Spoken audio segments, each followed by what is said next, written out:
Yes, if they're ready to.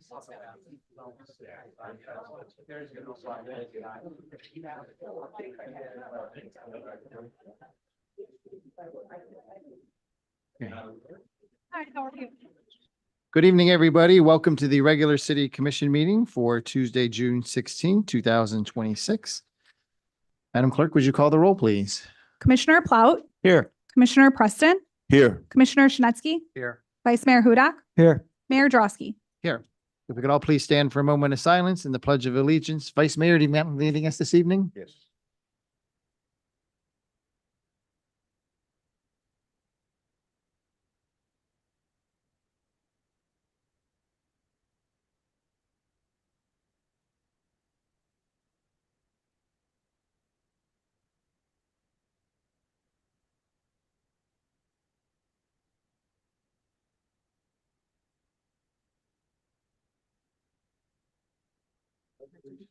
To the flag of the United States of America and to the republic for which it stands, one nation, under God, indivisible, with liberty and justice for all.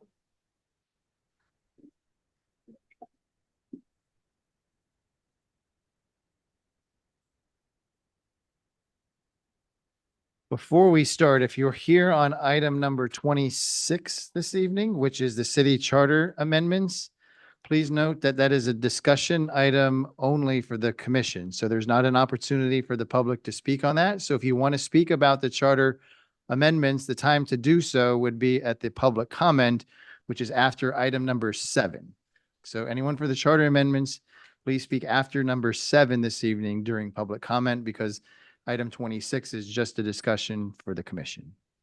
Otherwise, we have the acknowledgement of the city board minutes for the Planning and Zoning Board meeting of May 7, 2026 and May 12, 2026, the Community Appearance Board meeting of May 13, 2026.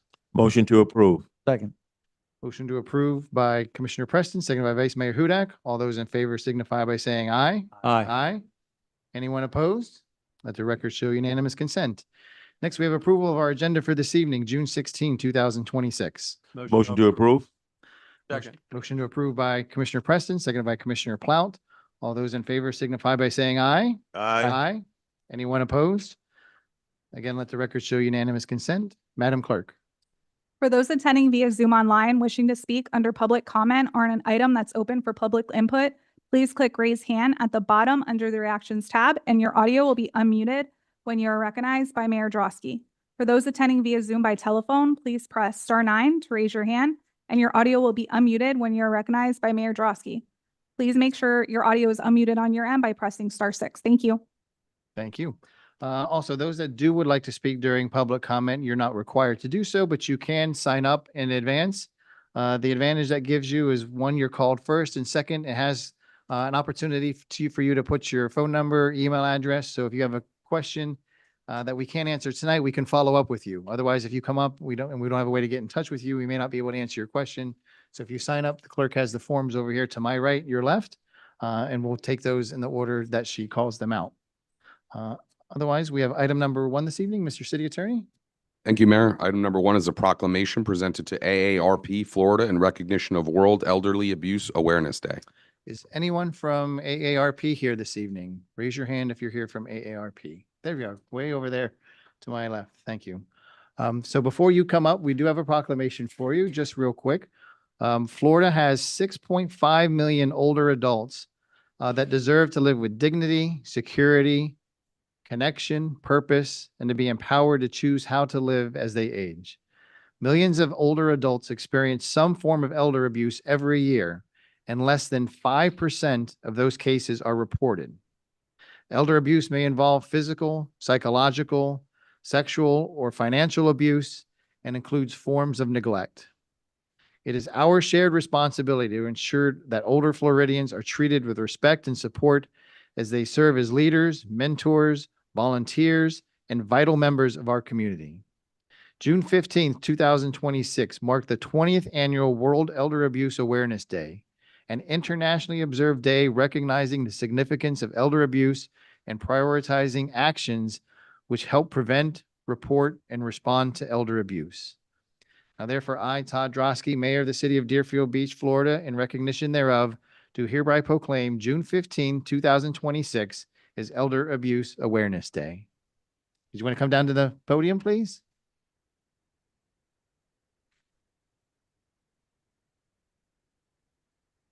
And then just introduce yourself and any comments that you may have. There you go. You're facing us, yes. And then just speak into the microphone because this is on Zoom as well. So those online just want to be able to hear. Good evening, and thank you to the City of Deerfield Beach Commission for recognizing World Elder Abuse Awareness Day here in Deerfield Beach. My name is Varel Johnson, and I'm a proud member of AARP Volunteers. Today helps shine a light on an often hidden issue, elder abuse, which impacts millions of older adults, yet is too often unreported. We appreciate your leadership in raising awareness and encouraging our community to prevent, recognize, and report abuse so that all older residents in Deerfield Beach can live with dignity, respect, and safety.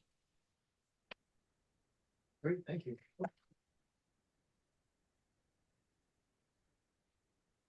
So we do have 4 awards and recognitions this evening. We'll go through all 4. So if you're here for all 4, we'll go through all 4, and then we'll take all 4 pictures. The commission will come down. We'll do all 4 pictures at once instead of getting up and down as we sometimes do. It may be a little easier to do all 4 at the end. So we'll do all 4. So please stay, and then we'll take the pictures. Otherwise, Mr. City Attorney, item number 2. Item number 2 is a certificate of recognition presented to Jamira Memes in recognition of her outstanding academic and extracurricular achievements. And that's sponsored by Commissioner Preston. Thank you, Mayor. It is with great pleasure I would like to tell you all about a very special young lady that lives in the city of Deerfield Beach and is just doing some great things as a part of Deerfield Park Elementary. Her name is Jamira Mims. Jamira is a straight A honor roll student who maintains a #1 ranking in her class throughout all 4 grading quarters. Jamira Mims is the highest achieving student at Deerfield Park Elementary School. Jamira earned a level 5, the highest possible score on the FAST assessment in math, reading, and science. Now, her accomplishment extends beyond the classroom. She serves as a percussion section leader for the Frequency Drummer Band, competes in track and field, and plays basketball. Please join me in recognizing Jamira Mims for her outstanding dedication and leadership and excellence both in and out of the classroom. Thank you, Jamira.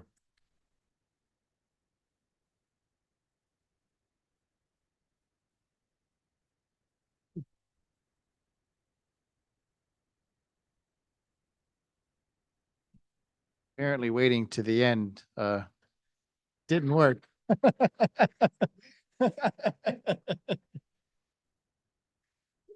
Jamira, don't run off with that. We're going to take your picture, okay? Mr. City Attorney, anything else, Commissioner? No, that's Okay. it. Mr. City Attorney, item number 3, please. Item number 3 is a certificate of recognition presented to Tamelia Shellman in recognition of being a recipient of the African American Heritage Board Scholarship. Is Tamelia here? Raise your hand. There you are. If you'd like, when I'm done, if you'd like to speak, you can come to the podium, okay? But let me embarrass you in front of your family first. The African American Heritage Academic Scholarship is generously sponsored by eScrap and Thompson Radio and Communication.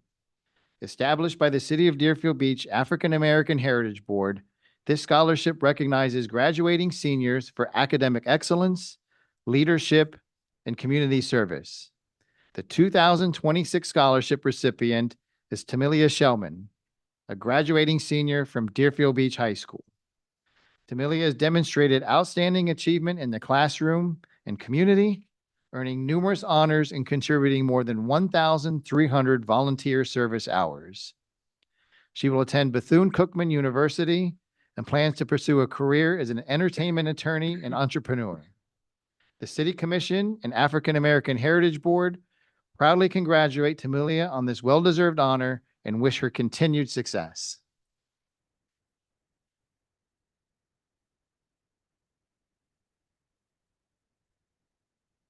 Would you like to come forward and say anything?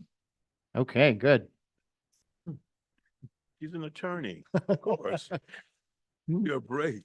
Good evening, everyone. Practicing well. Good evening, everyone. I want to say thank you so much to African American Heritage Board, the City of Deerfield for this beautiful opportunity as I continue to pursue my education, as you all heard, at Bethune-Cookman University and then onward to law school. Thank you so very much. No, thank you.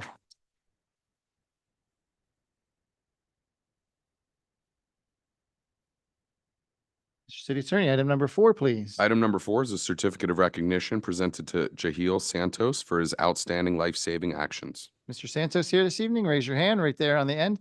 I saw Chief Brown earlier. Where's Chief Brown? Chief, they have this for me, but this probably would come more for you. Do you mind?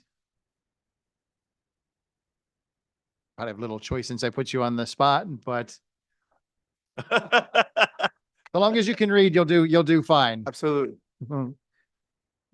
There you go. Perfect. Tonight, we recognize an act that represents the very best of public service, while training, courage, and quick action come together to save a life. On May 10th, 2026, during a drowning emergency at the Embassy Suites on the South Ocean Drive, Deerfield Beach Ocean Rescue lifeguard Jahil Santos acted immediately during a life-threatening situation.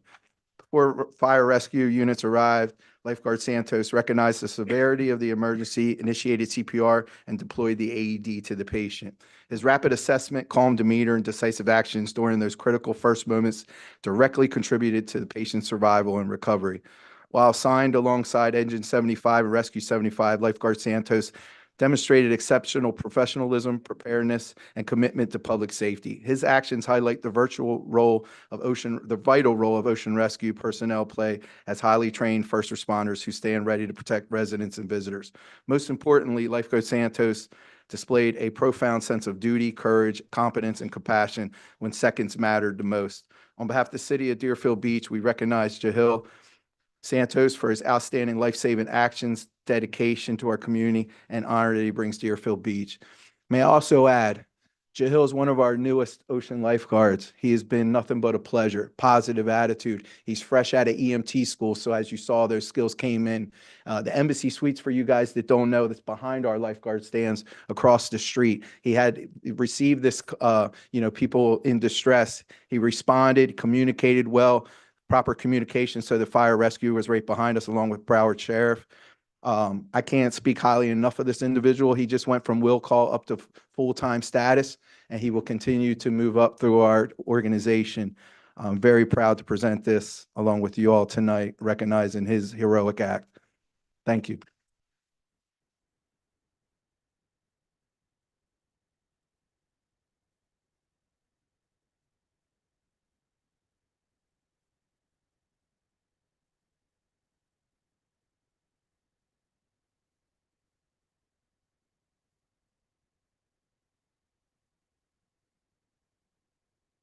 Would you like to say a couple words at the podium there? Oh, we're good to go. Thank you. A man of few words. Okay, so that completes 1 through 4. So if you, Ms. Mims, you can bring your certificate down, and everyone else. We'll take the photos individually, but we'll just line up over here to my right by the picture against the wall. That way everyone has their opportunity, and the entire commission will come down with me, please.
Also, I want to recognize Jahil's mother came all the way from Puerto Rico.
Okay, before we continue, Mr. City Attorney Tamilia, I would cash that check very fast if I were you.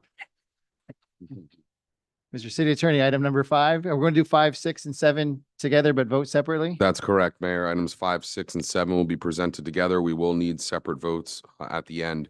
Item number 5 is an ordinance of the City Commission of the City of Deerfield Beach, Florida, rezoning approximately 4.43 gross acres located at 3116 Deer Creek Country Club Boulevard from Business Community B1 to Residence Multifamily RM15, application 25-R-206, providing for a maximum of 43 townhome dwelling units, providing for severability, conflicts, and an effective date.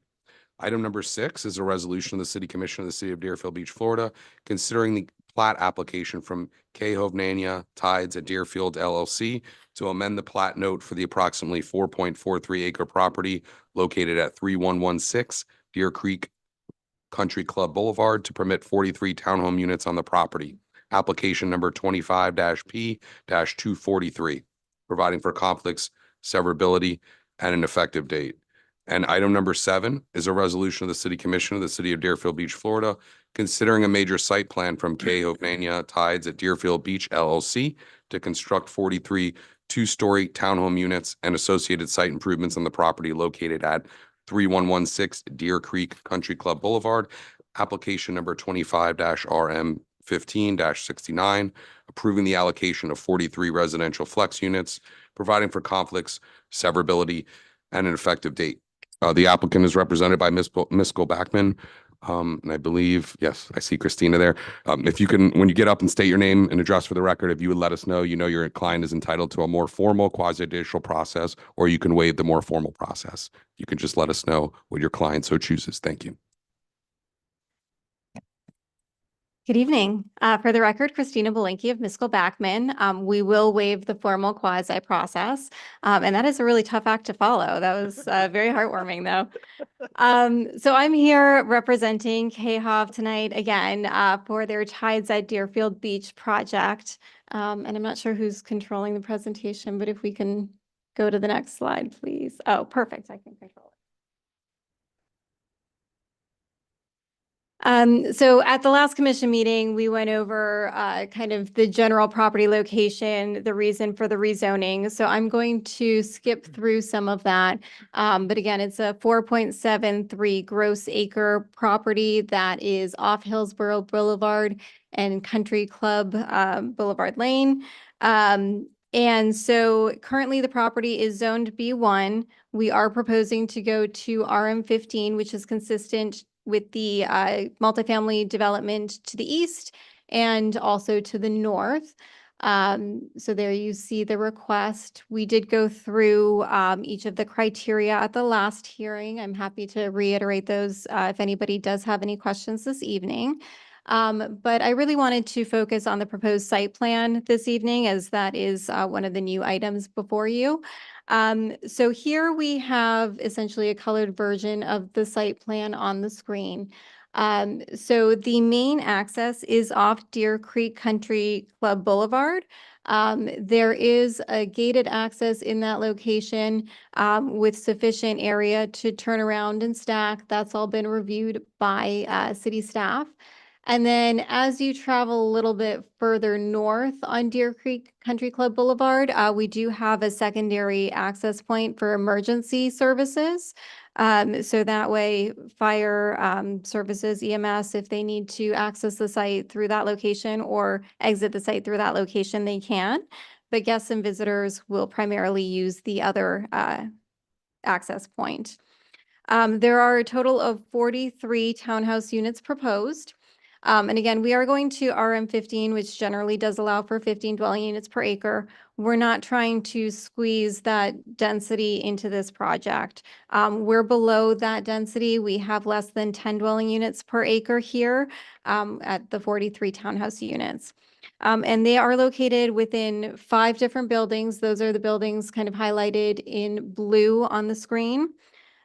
So we have 2 buildings with 8 townhouse units and 3 buildings with 9 townhouse units within each. We are meeting the open space requirements, pervious area requirements. We have 2 areas along kind of the street there for dry retention. So all of the drainage is being accommodated on site. And we have adequate buffers. We're exceeding setbacks. We are exceeding the parking requirements. So all of that has been contemplated with this site plan. And then moving along to landscaping, our landscape architect is here, but we did spend a good amount of time ensuring that this will be an attractive project, both from the adjacent rights of way as well as the neighbors to the east, so that they have an attractive buffer, in addition to those that will ultimately be residing in the project. So we have a variety of large trees, live oaks. We have green buttonwoods in there as well, a variety of palm trees to add some variation, shade trees, as well as kind of understory trees and accent plants.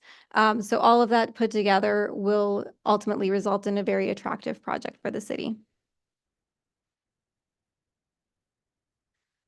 And then we just have a few pictures here showing the different elevations. The city's code is actually very detailed in terms of the aesthetics and what is required. We are required to provide some relief on each of the elevations for the project. So it's four-sided architecture. We spent a good amount of time working with city staff to ensure there are those recesses, areas that kind of project out from what would otherwise be a pretty flat facade. We worked on the roof line, we worked on coloring, we worked on adding the additional shade details, and there's some banding in there as well. So that we ultimately have a, again, project that has relief, that's not flat, that has that visual interest. This is the side elevation. You can see we have the relief and the roof lines buried in this elevation as well.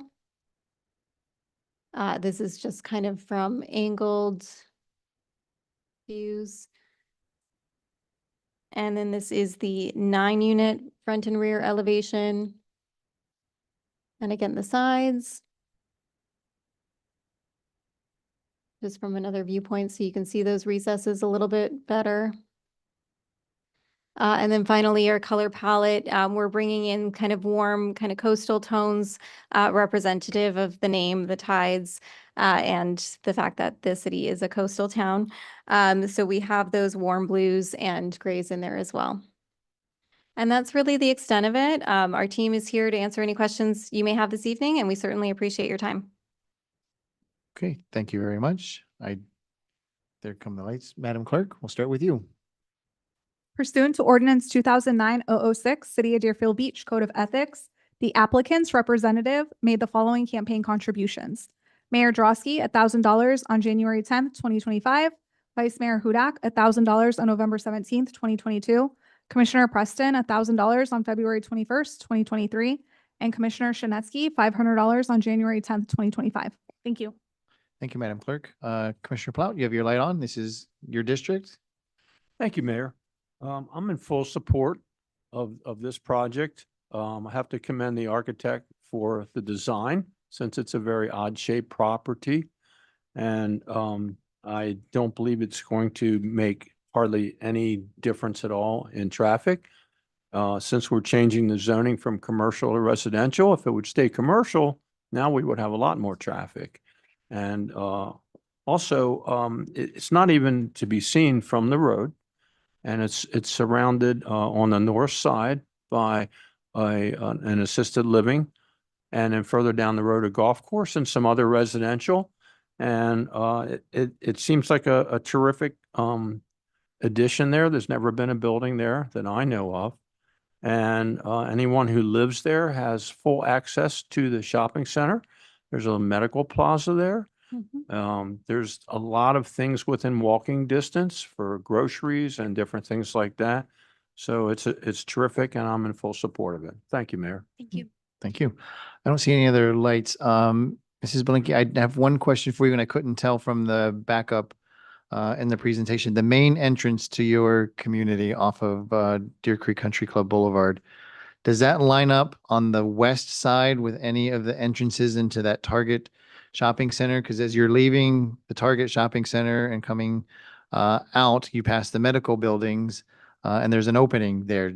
Will that go straight into your development, or is there going to be yet another opening going in, if you know? I am told that it lines up. Yes. Okay, so those line up? Yes. Okay. I don't see any other lights. Madam Clerk, did anyone sign up for items 5, 6, or 7? No, sir. Okay, is anyone inside the commission chamber like to speak on items 5, 6, or 7? We'll open up to public comment. If so, please come forward. Madam Clerk, is there anyone online? Stretching or coming down? Okay. Oh, now just state name and address for the record, and 3 minutes.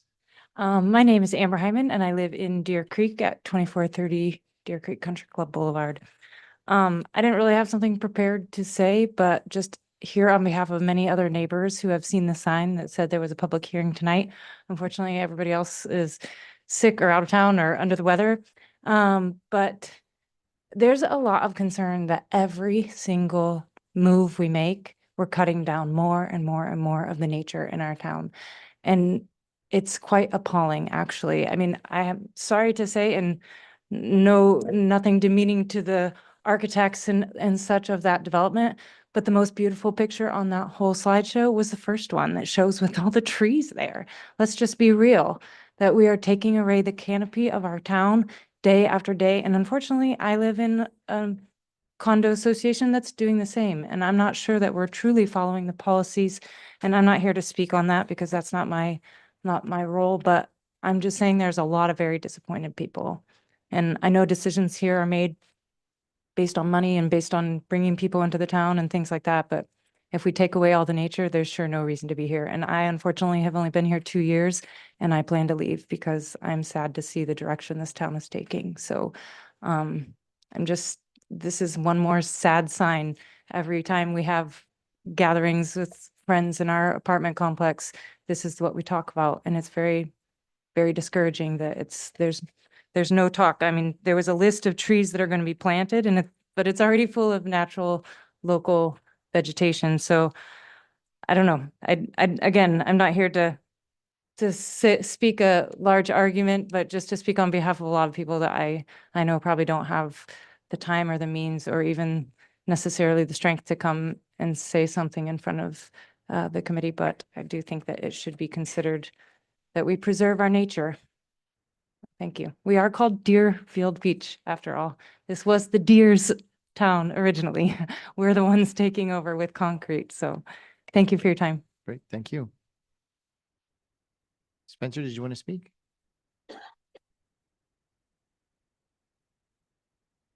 Spencer Backman, 550 Jefferson Drive. I'd like to echo the concern about the trees. Obviously, we want more of them. I like that they're keeping them on the exterior, and I'd hope they can plant some more within the complex. Once it's built, I know construction requires a lot of space, but once you're done with construction, there's a lot of room to build trees. Maybe there's a happy middle ground. Additionally, I've been right there, living around the corner for 10 years. I love it. Commissioner Platt, I agree. It's going to help prevent traffic. Long term, I am concerned someone's going to build there and I'm going to have more traffic on the main road out of my community. And it's nice that we might be able to avoid that. But more importantly than any of that, my rent costs a lot of money and bringing in 43 new units will probably help stabilize it a little bit. So hopefully this helps keep add a little supply to the demand market. Thank you. Thank you. Good night, everyone. Patricia Saunders, 252 Southwest 34th Avenue. I didn't do any research on this, but I have one question to ask because I didn't hear about it. Are these going to be rental townhouses or are they going to be sold? Is my question. If anybody knows. It's public comment, not public question and answer, but It's in regards. if the developer wants to and a representative wants to answer during her time, she can. Okay, before she comes up, I just want to make one thing clear that I would say all of the United States, especially in Florida, we've been losing a lot because developers are building to basically rent. There is no benefit for the community when we have a lot of renters and no owners. And if you look at the statistics and the facts, we are losing homeowners. So I'm asking that you guys reconsider, take particular attention into we need more homeowners where the community benefits from. Anyone else like to speak on items 5, 6, or 7 this evening? Madam Clerk, last chance for online. Jonathan Onyenjian and then Anise Simone. Okay, Mr. Unjian, go first, please. Jonathan Unjian, 1938 Northeast 6th Street. So first to the speakers, private property owners have property rights. To the speaker that cares more about the deer, none of your homes would exist if Florida was undeveloped. And the reality is this was commercial, which does generate a lot more traffic. To the previous speaker, I completely agree in ownership. However, we're at an interesting time at a state level where property taxes are going to go down potentially, and rentals will not be that will not happen. So it will increase the tax base if it is rentals. I am all for ownership as well. There are definitely these days benefits to rental units to a city such as ours, increasing the tax base that will not be protected from any change. But I completely agree that this will reduce traffic compared to what the previous zoning would be. And I think it's great to see something develop there. And to all those that live around there, obviously, my favorite park around here is Constitution Park. I think we'll always have a park there that you guys can go and be at, and I'm at there a couple times a week. And but on private property owners should be able to develop and do what they choose. Thank you. Thank you. Madam Clerk, who is next, please? She lowered her hand. She lowered her hand? Okay. Last chance for items 5, 6, and 7.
Okay, here we have the landscape plan on the screen. What I will say about the landscaping is our team did work really to preserve the existing trees that are on the site that have a larger canopy that are in good health. Some of the large ones out there are not in good health. We had an arborist go out and assess every single tree on that site. So where you see kind of our drainage areas, which is kind of that open space along Deer Creek Country Club Boulevard, we actually positioned it there because there are several large trees, and I don't know that I'm able to point with this, but almost in the corners around that detention area, there are trees there that are being saved, that are in good health, that look great, that will continue to benefit the residents that are living in the area now and those that will come to the project as well. In addition, there are trees kind of along that box that is at the hard corner of Hillsborough Boulevard and Country Club, Deer Creek Country Club Boulevard. That's the office building that exists there today. So along that entire perimeter, there are mature trees there that are being maintained as well. So our team did make an effort to maintain many of the good trees that we can. Ultimately, we can't save all the trees. We do need room to have some development. Several people spoke about the private property rights. So we are taking down some trees as well. We are mitigating where necessary. We are meeting or exceeding the landscape requirements in every instance as well. So that's essentially what I have to say on the landscape plan. And then secondarily to the lady that asked about whether these would be rental or fee simple units, they are for sale units. They will be sold in fee simple manner. Okay, thank you. Thank you. Commissioner Plout. Thank you, Mayor. I just want to say that, the arborist that went out there, as you just mentioned, I saw that they looked at every single tree and every single bush, and if I'm right, I do believe I saw a lot of invasive type of tree, vine type of trees. It's escaping me right now. That's right, the Brazilian pepperwood. It's a bunch of those. And so I know it takes a little bit of time for trees to grow, but they're compatible trees. The landscaping is very strict on what it does. And these are for sale units. So we don't have a rental issue. And so that's what I wanted to reiterate. Thank you. And that's why I like it. Thank you, Mayor. You're welcome. I don't see any lights and it's your district. Would you like to make a motion? I'll make a motion to approve item 5. Second. Motion to approve item number 5 by Commissioner Plout, seconded by Commissioner Preston. Madam Clerk, would you call the roll, please? Commissioner Plout, Yes. Commissioner Preston, Yes. Commissioner Shinetsky, Yes. Vice Mayor Hudak, Yes. Mayor Drosky. Yes. Item number 6. Motion to approve item number 6. Second. Motion to approve item number 6 by Commissioner Plout, seconded by Vice Mayor Hudak. Madam Clerk, would you call the roll, please? Commissioner Plout, Yes. Commissioner Preston, Yes. Commissioner Shinetsky, Yes. Vice Mayor Hudak, Yes. Mayor Drosky. Yes. Item Motion to number approve 7. Number 7. Second. Motion to approve item number 7 by Commissioner Plout, seconded by Vice Mayor Hudak. Madam Clerk, would you call the roll, please? Commissioner Plout, Yes. Commissioner Preston, Yes. Commissioner Shinetsky, Yes. Vice Mayor Hudak, Yes. Mayor Drosky. Yes. Mr. City Attorney, public comment, and this is all the opportunity. Again, if you're here for the charter amendments, this is your opportunity to speak during this item, not during number 26, for those that may have come in late. We are now at the public comment portion of tonight's meeting. Persons addressing the commission shall state his or her name and address and may speak for 3 minutes. This is the time for public comment on items that are not on tonight's agenda. The time for public comment on an item that is on tonight's agenda is after the title for that item is read into the record and the public comment period is opened by the mayor. However, note the mayor's comment about the charter amendments. Also, no comment shall be made related to the personal life or personal qualities of any person, and no language which would offend persons of ordinary sensibility shall be permitted. Thank you, Mr. City Attorney. Okay, Madam Clerk, I assume some folks signed up this evening. So who's first and who will be on deck? Gloria Oates, and then Stephanie Pearson. Okay, Gloria Oates will be first. Stephanie will be second. Where's Gloria? That you, Gloria, coming down?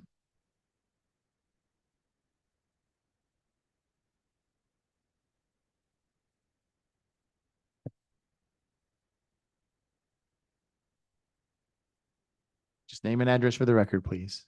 My name is Gloria Oates. I live at 425 Northwest First Terrace, the Palms, and apartment 409. And I'm here to ask a question why that I can't get keys like everybody else, instead of having to beg somebody to open the door for me. So, Ms. Oates, this is public comment. It's not public question and answer. So there is no back and forth, unfortunately, during this period of time. But Mr. Assistant City Attorney, is there someone in the back that assists with the Palms issues? Roy? Okay. So, Ms. Oates, if you turn around and see the gentleman waving his hand, Mhm. he'd be happy to talk to you. Okay, thank you. Thank you. Madam Clerk, who was second? Stephanie Pearson, and then Miss Pearson? Sophia. I'm sorry, who's on deck? Miss Sophia. Good evening. I'm Stephanie Pearson here today representing the League of Women Voters of Broward County. We have studied the issue of solid waste and recycling here in Broward going back at least 35 years and have been at every meeting of the new Solid Waste Authority. Deerfield Beach, as you well know, is a member of the Solid Waste Interlocal Agreement. The facilities amendment of that agreement needs to be approved by August 15th if this hard work will survive. And by the way, yesterday, a second amendment was approved by the governing board that provides two opt-out options to cities, and you should all have received that information. I have copies with me if you would like it. Broward cities and the counties must band together for the long-term benefit of us all. Over the course of the last 3 years, participating cities and the county have built trust and fostered common goals. With more than 5 million tons of waste to dispose of and no place left to put it, one unified plan is the best way to ensure that in the long term, we will have a system that will be less costly, will give the public more control, and will benefit the environment. It's been a long and arduous process, but we are very impressed and encouraged that a master plan has come out of this with an emphasis on source reduction, reuse, and effective recycling, but is also practical and realistic. The plan is to divert as much waste as possible before needing to landfill or burn it. We need a unified system in Broward. Think about the port, the airport, our libraries, our hospitals, and our schools. If we don't have the same recycling bins and messaging across the county, how will that work? People move within the county and go to events in different cities, so it makes sense that everything be uniform. This is not a reboot of the old Resource Recovery Board. Mistakes were made, and the new system was designed to remedy them. The county's position is only 1 out of 29, 28 cities and the county. It is structured now to ensure municipal control. Shipping our waste out of the county is not sustainable. What happens when other counties refuse to accept our trash? And that is already happening. What is being done with that trash? Landfilling contributes to climate change and threatens our water and air quality. Shouldn't we be responsible for our own waste? This plan gives us more control, and joining gives Deerfield Beach a seat at the table. We do not want to cede control of solid waste disposal to for-profit private entities. Our leverage is negotiating together with most favored nation status. We can't afford to fail. If we do, we'll have higher costs Quickly wind and up. more. Time is up. Okay. I was gonna say one other thing, but that's fine. Can I hand out my remarks? If you can give it to Madam Clerk, she'd be happy to do that. Madam Clerk, who is next, please? Ms. Sophia, and then Wendy Borgalt.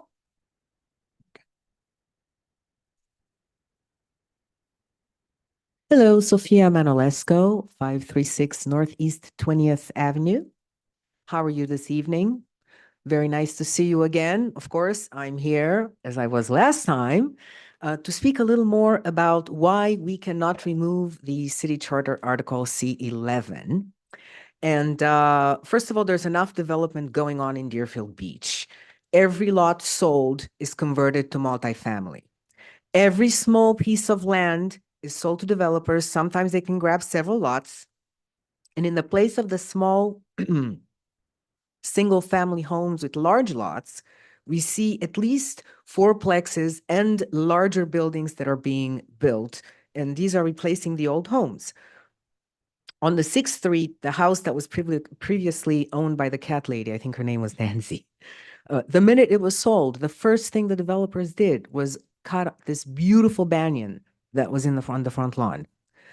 And now if we're thinking about between the Hillsborough Mile project, the Deerfield Beach Island new condominiums that are being erected, and on the land of the previously occupied by the small single-family homes, within the next 5 years, we are looking at increasing the local traffic. And I wrote here fivefold, but I think it's going to be way more than that, because every single small house that is sold, at least on the northeast side, becomes at least a fourplex. And they're going to go as high and as wide as they can. So we're talking about bridge, about first responders, about local traffic, about beach traffic. We're creating a nightmare. And no study done by outside firms can assess the reality on the ground as we see it on the beach side. And also, there's affordable living right now on the beach side. Once we start allowing the developers to overdevelop, then there'll be no more rentals. And now we're talking about affordable housing in Deerfield Beach. We won't have any on the beach for the people. So we've already covered the environmental repercussions with the 3 species of turtles, the small streets without sidewalks, the sunlight late in the day, and our village atmosphere. Maybe these are sentimental things, but I think that as city commissioners, you're doing a good job. Your job is to provide a clean and safe city. And this other stuff with removing C11, I think is just nonsense. So please, please don't do it. Thank you. Thank you. Who's next, Madam Clerk, and who's on deck? Wendy and then Angela Vasquez. Good evening, Commissioners. It's a pleasure to be here this evening and to everyone else here. My name is Wendy Borgo, 1432 Southwest 28th Avenue, Deerfield Beach. I'm also the Executive Director for Meals on Wheels South Florida. And we serve Broward County. We serve seniors who are 60 or older, homebound, living at or near the poverty line. Specifically, for some of our programs, we also have a paid program for folks that can afford their food but can't go to the grocery store and buy it. All of our volunteers who deliver food are level 2 background checked, which is so important. And I commend this commission for the proclamation earlier this evening to the AARP and for the statement on elder abuse, because it is so real. Millions and millions of dollars every year are stolen from our seniors. Our mission at Meals on Wheels South Florida is that no senior in Broward County wake up hungry and in isolation. And so I invite you to learn more about Meals on Wheels South Florida. We have a special partnership right now that we just signed with Cleveland Clinic and with Jim Moran Foundation, where when a senior applies for federally funded food from the Area Agency on Aging of Broward, and they're put on a waiting list, which right now is about 3 months to a year. They can call Meals on Wheels, and we have funding to kick in a gap food program so that they can be fed while they're waiting. And so we can help serve the seniors in Deerfield Beach right now so that no senior has to wait on a waiting list. So I look forward to telling you more about it, and I'll meet with you individually any day. Thank you. Thank you. Appreciate that information. Madam Clerk, who's next? Who's on deck? Angela Vasquez and then Elinda Kess. Good evening. My name is Angela Vasquez. I'm the director of the Florida Hiking Children's Vision Program, and I'm here to explain our program. We are a statewide program, and we have come to Broward County and Deerfield Beach particularly. We go to schools, to mostly Title I schools, and provide comprehensive eye examinations at no cost, free for children, and prescription eyeglasses. And we have, and I have flyers here, we ask that children's parents give consent. And when we have about 30 children signed up for school, we will go out to that school with a mobile unit, a doctor and a technician. Those children that need glasses will be able to pick out their frames, and we will come back 4 to 6 weeks later. 1 in 4 children in the United States have vision impairments. We find that most of the children we see, it's 60 to 70% of those children require glasses. We also do medical referrals. We do 60 to 70% of the children require glasses because a lot of them fail the vision screenings and are referred to us because the nurses in the schools are required for kindergarten, 1st and 3rd and 6th grades to do vision screenings, or the parents are worried about it. The school nurses also refer people to it. 77% of parents report academic improvements. Glasses make a world of difference. It's life-changing for children to see the boards, to read a book, and to have the confidence to move forward. I don't know if you have any questions. I know I can't question you, and I'm not here to question you, but I'm here if anyone has questions, if you have schools in your district that you'd like us to serve, we do serve various schools right now in Deerfield Beach. And we did well over 200 children this past year, and we have some more funding from the state. We can come back and see more schools if it's necessary. And thank you for your time and Thank for you. the If- invitation to speak If you here. could leave your flyer with Madam Clerk Yes. to your left, she'll make sure that all 5 of us get a copy of that.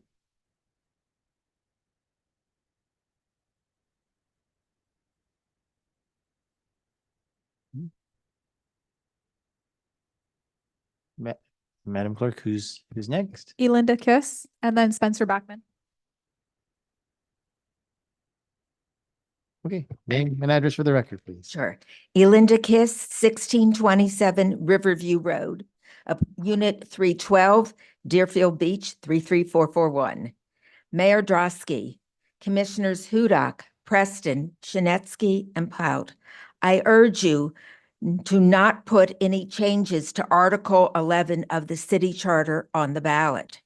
I attended the meetings of the Charter Review Board Committee at which the members discussed the reasons for removing some of the restrictions that were put in place to protect our beach from overdevelopment. Some review board members were concerned about the empty storefronts on the S-curve. I have a PhD in economics and just retired last year as a professor of finance at the University of Maryland. As an economist, I wish to point out that there are many empty stores in the shopping centers in Deerfield Beach beyond the S-curve, and in Florida, and in the entire United States, not just at our beach. There won't be many more retail businesses moving into empty storefronts because people changed the way they shop during the pandemic. They shop much more online than in person.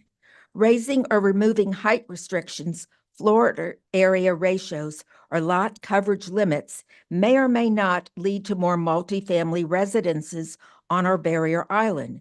If more buildings are allowed, will they seek to limit public access to the beach or make portions of the beach private, preventing other Deerfield Beach residents from using them? Some existing buildings on Southeast 21st Avenue have already restricted parts of the beach from the public use.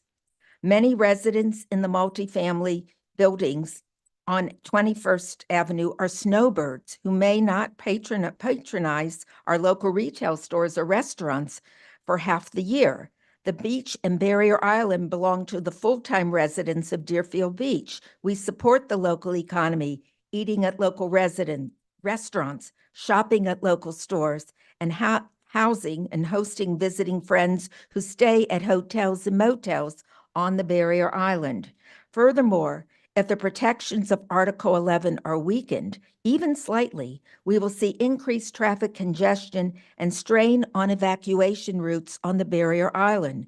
The Barrier Island has limited parking available. Adding higher density buildings will exacerbate the parking problems. Cities often overlook the most effective strategies for financial health, executing the basics exceptionally well: green spaces, building community walking and biking trails, walkability, repairing broken sidewalks and installing crosswalks, streetscapes, planting street trees, and public safety, cleanliness, and the Time's up. beautiful. If you could wind up, please. I've got, can she yield her time? No? They And cannot, that, no. okay, and beautification of existing structures. Local governments can spark organic property value growth and expand the tax base naturally, completely without the need for disruptive high-rise Okay, developments. time Okay, is thank up. you. I will, Sorry. the rest Thank of you, my guys. comments. But if you have any comments, you can leave them to the clerk. She will distribute it to all 5 of us. But I give you credit for trying to get all that in. Mr. Backman, you're next. Madam Clerk, who's on deck? Okay. Spencer Backman, 550 Jefferson Drive. I wanted to start by thanking the commission. I know a lot of things up here have been very complicated, very difficult, and are quite contentious. I don't know about all that many of them, largely because I just live in a rental unit and I'm very happy. And until the past few weeks, when I realized putting a voice to up here mattered, I really thought just keep to yourself and everything's working. And I've noticed the past few years real improvements in Deerfield Beach. real improvements. This commission, a couple of previous commissions have noticed things going up. I think when I moved here 10 years ago, weren't bad, but they weren't as good as they are now. And seeing the work you're doing, I can see they're only going to get better. I know BSO is a complicated issue. I want to say I appreciate the officer sitting out there. I appreciate the BSO fire and police.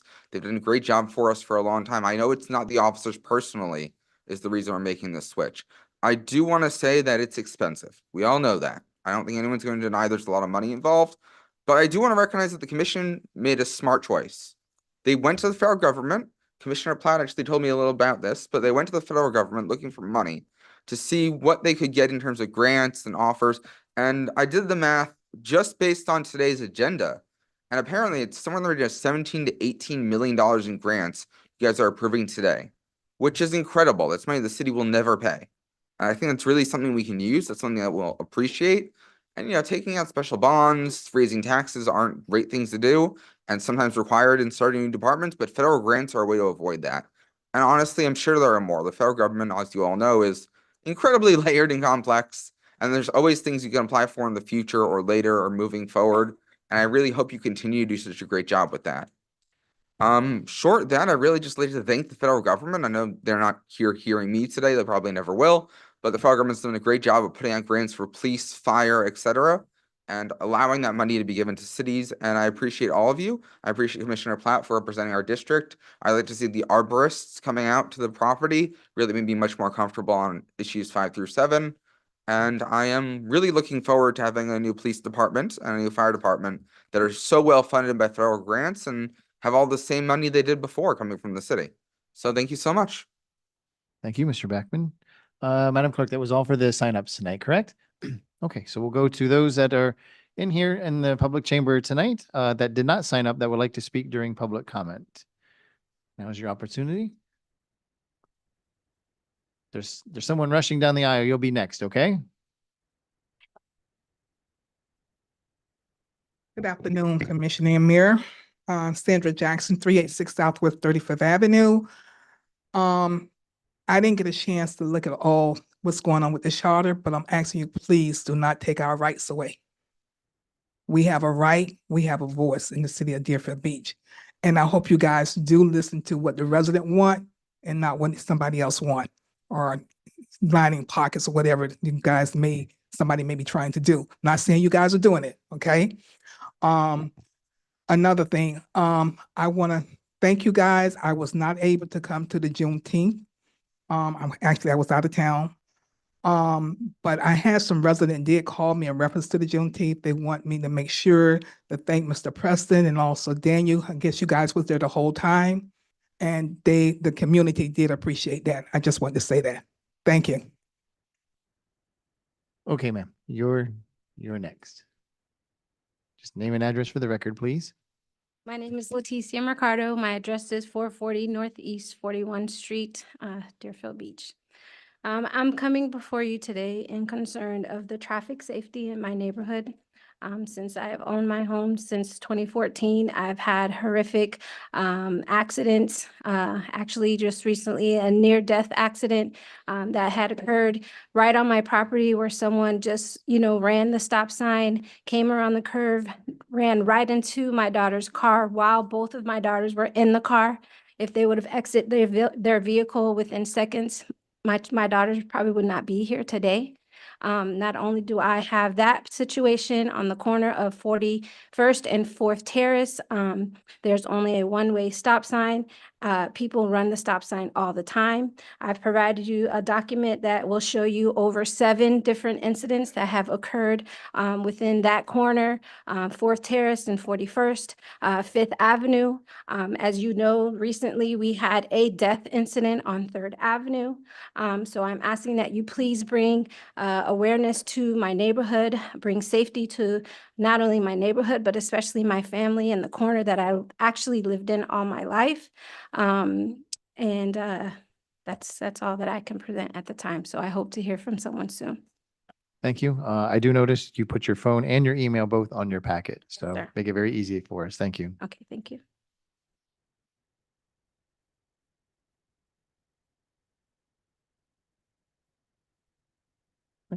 Next, please. Hello. April Bolowich, 899 Northeast 4th Street. I just wanted to thank the city here for putting together help for beautifying the Percy White Library entrance. Friends of the Percy White Library are heading this up, and there's a volunteer group of neighbors and professional butterfly gardeners who are ready to help when the time comes to install a butterfly garden. South Florida butterflies can be picky. We want to do it right and make sure we're not also attracting bees and iguanas. And thank you, Eric, for the email. I think Friends of the Percy White Library is who to reach out to. And hopefully we can all get the sprinklers up and running and get some educational plants in there for the butterflies and the children. I would also like to say that I'm still requesting a special District 1 Town Hall meeting. We have some things to discuss. It would be nice to discuss them in person instead of public records requesting everything. We'd like to know what the city's planning for storm drainage and how it affects the residents in certain pockets of the neighborhood. And there's also development decisions regarding the property formerly known as Duffy's, the Axis project, and where are they in the process? We just want to have a two-way conversation and move forward. Regarding changes to the charter election, to the charter, I think we should leave everything as it is, including the election dates, land value caps, and we don't want to change any of the building height and FAR restrictions. But I just want to reiterate again, thank you so much for everything you've done so far for the Percy White Library. The entrance on that was kind of intimidating, and clearing out the bench and giving people who like to go to that library a little bit of hope has been great. Thank you. Great, thank you. Anyone else inside the commission chamber would like to speak? Good night again. Patricia Saunders, 252 Southwest 34th Avenue. I am here to address something fundamental. You cannot violate people's constitutional rights during public comment. When this government opens a public building for a public meeting and gives citizens 3 minutes to speak, that creates what the courts are called limited public forum. In that forum, the First Amendment protects people's right to speak, to criticize government, and to address elected officials directly. You cannot interrupt me because you dislike my viewpoint. You cannot silence me because the truth makes you uncomfortable. That is a viewpoint discrimination, and it is unconstitutional. The Fourth Amendment requires equal protection. That means every speaker must be treated the same. You cannot enforce rules on me that you ignore for others. You cannot selectively silence certain people. Equal protection is not optional. It is a constitutional requirement. Let me be clear. Constitutional rights do not disappear when a citizen walks into the public building. The First Amendment, the Second Amendment, and every other right still applies. Government does not get to pick and choose which rights to respect. Now, let's talk about decorum, because this is where the law is very clear. Decorum is limited to time, place, and manner, nothing more. Time means you can enforce 3-minute rule. Place means at the podium as I'm speaking, and manner in which you conduct yourself. You cannot overtalk someone, no threats or disrespectful in any meeting.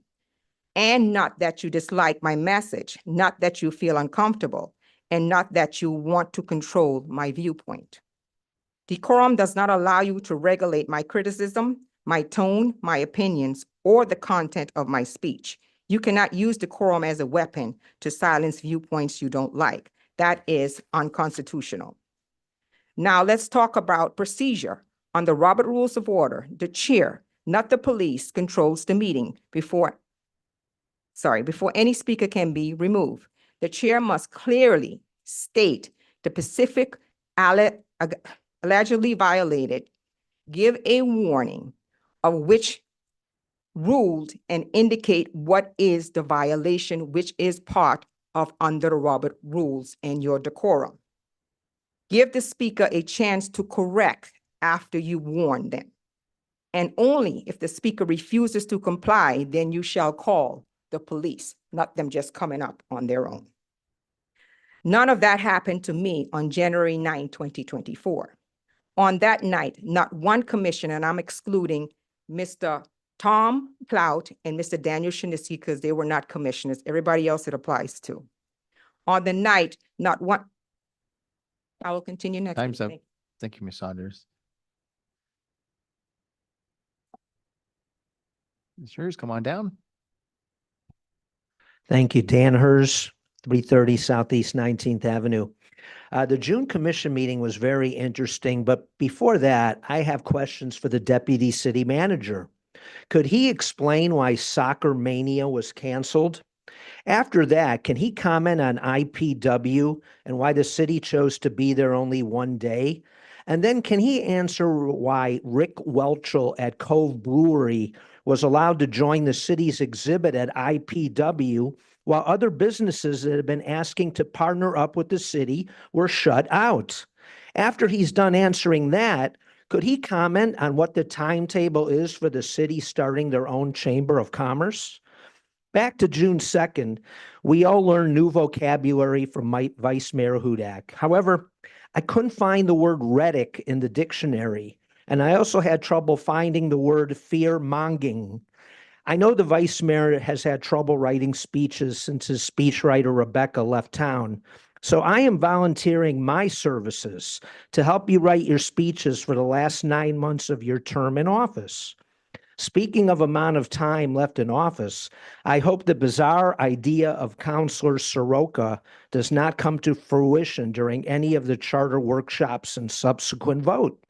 Our city attorney's idea was to allow the vice mayor to remain in office an additional 20 months and cancel the March 27 elections in order to have our next District 1 and District 2 elections in November of 28. I can't comprehend how that would be fair to Joe Miller and Wayne Adams, who have already been campaigning for months for the March 27 election. Regarding the charter amendment vote in November, I think it's only fair that the three amigos warn all their developer friends that the opposition is well organized, well funded, and well represented legally. Other highlights from the June 2nd commission meeting was our vice mayor telling a fellow commissioner, either get on the program or go on your own path. And it's not my opinion, that's the way it is. And my favorite, we've been listening to your crap for 20 minutes now. Not to be outdone, the mayor said, please stop scaring the residents. Stop it. And we know who you're kowtowing to. Maybe our city attorney needs to redo the commission rules regarding how commissioners are supposed to treat each other. Last but not least, we have the chairman of CAB, Joe Cummings, comparing BSO to Nazi Germany in May 1945. Shame on all of you. I'd like to thank the Parks and Rec and the African American Heritage Board, and some of their members are here tonight for a very nicely planned Juneteenth event. Thank you. Anyone else inside the commission chamber would like to speak this evening?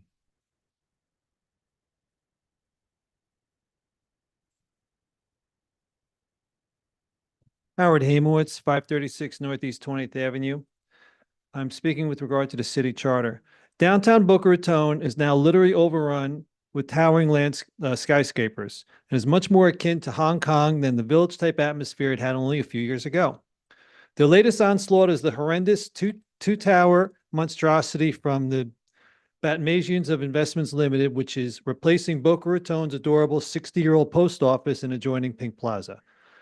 The outgoing developer-friendly city council approved this, and that is shameful. Because of this rampant overdevelopment, the sun at street level is consistently occluded in most of Boca Raton east of Federal Highway, and East Boca Raton is forever changed. Let us learn from their terrible mistakes. Mayor, vice mayor, and commissioners, please listen to residents. We do not want high rises beyond what has been here for generations. We do not want to lose sight of the sun. We do not want even worse traffic at the Hillsborough Bridge. We do not want to lose that which makes Deerfield Beach unique and special. We do not want any changes whatsoever to the existing charter. Responsible development has occurred and can continue to occur with the existing charter. Do not sacrifice the beach and the barrier island, which is the crown jewel of Deerfield Beach, please. Thank you. I don't see anybody rushing the podium. You will have one final chance. Mr. Estrada, you'll be the last for now inside the public chamber. Then we'll switch to those on Zoom and give anyone here last chance. Michael Estrada, 1431 Southwest Sixth Way, District 2. First, I want to thank everyone involved in this year's Juneteenth celebration. I really enjoyed the event. Juneteenth honors the freedom this country promises for all, and it really means a lot that Deerfield Beach continues to recognize and celebrate this important federal holiday. The music was great, the vendors were excellent, and I'd especially like to recognize Coping with Veggies for their work supporting a community garden here in the city. Second, I'd like to speak about the proposed charter changes related to development at the beach. The people of Deerfield Beach already made their voices heard when the charter was established, and it concerns me that we're now considering changes that could allow taller buildings, additional development intensity along the coastline. I attended the charter review board meeting recently, and there was overwhelming public support for keeping the charter as it is, yet many residents left feeling their concerns were not being seriously considered. I understand the city is looking for ways to grow revenue, but the beach isn't the only place to do that. We have opportunities in other parts of the city, areas like around here, around Pioneer Park and along Florida State Road 811. I'm also concerned that if these charter changes ultimately go before the voters, residents could be inundated with expensive campaigns funded by development interests seeking to influence the outcome. The voices of Deerfield Beach residents should carry more weight than outside money and marketing efforts. Deerfield Beach is one of the last affordable beach towns in South Florida and has not been overwhelmed by high-rise development. Please protect the character of our city. Too often, large development projects come in with promises that don't materialize, while residents are left with buildings that block views, block sunlight, take up parking spaces, strain infrastructure, and permanently change the community for the worse. And finally, as I often like to end, shade and walkability. I recently spoke with Director Warner regarding the continued delay of Tivoli Sand Park Preserve in District 2. And for years now, we've heard that the park would be opening soon, and unfortunately, that's still the message we got today. I understand there are remaining needs related to security cameras and sidewalk improvements, but I ask that this project be prioritized. It's one of the few shady and walkable natural areas in our district. And more broadly, as Deerfield Beach continues to grow, I encourage you to invest in an interconnected tree canopy throughout the city. Shade improves walkability, supports public health, reduces heat, and helps future-proof our community as temperatures continue to rise. So just imagine how much more money the residents would spend at the beach if it was safe and comfortable to walk there. We don't need high rises. We don't need a bunch of new development there. Make it easier for us to get there and spend our time, spend our money. Thank you very much. Thank you. Madam Clerk, who is online, please? Anise Simone and then Jonathan Oniongen. Okay, we'll go with Ms. Simone first. Name and address for the record, please. Good evening. This is Anise Simon from 1431 Southwest Sixth Way. I was also calling in to just express my gratitude for the Juneteenth celebration. This was my second year attending the Juneteenth celebration through the city, and it was a lovely event. I saw a lot of families and children there.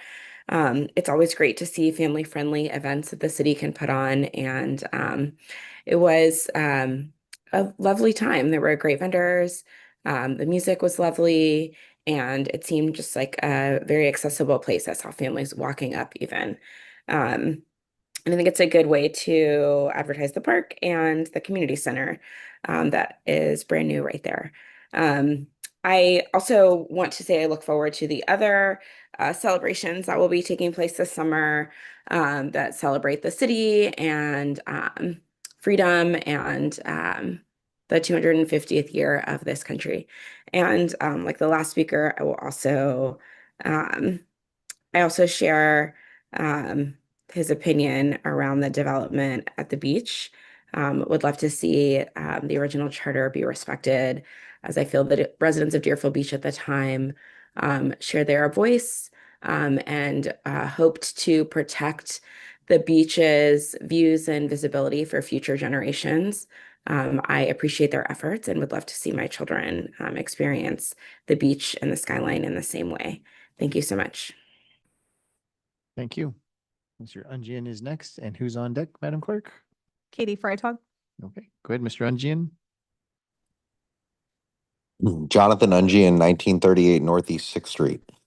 I guess I have the unpopular opinion that I think that people should be able to vote.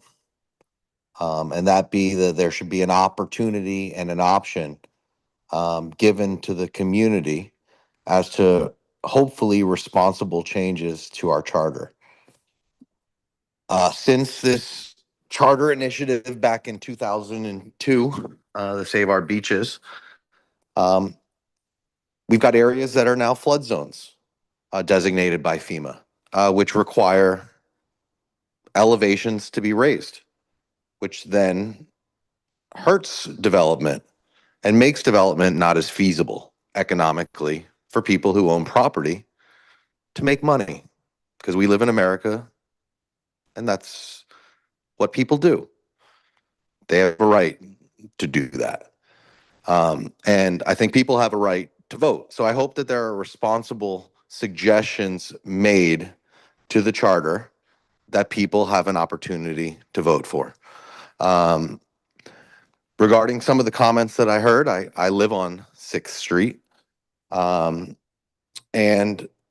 as we're running, as Boca Raton, the horrible place that it is that allows such great, horrible development, that's their property values are amazingly high. And they have single family homes that go up, get knocked down old and put single family. In Deerfield, we don't do that. We, because of the economics of things, because we have horrible halfway house like motels on every single block of this beach that doesn't get redeveloped because of this charter's code.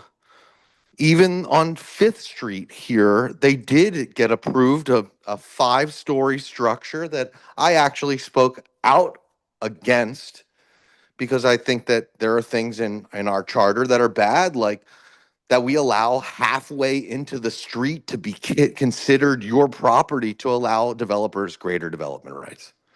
I think that's ridiculous.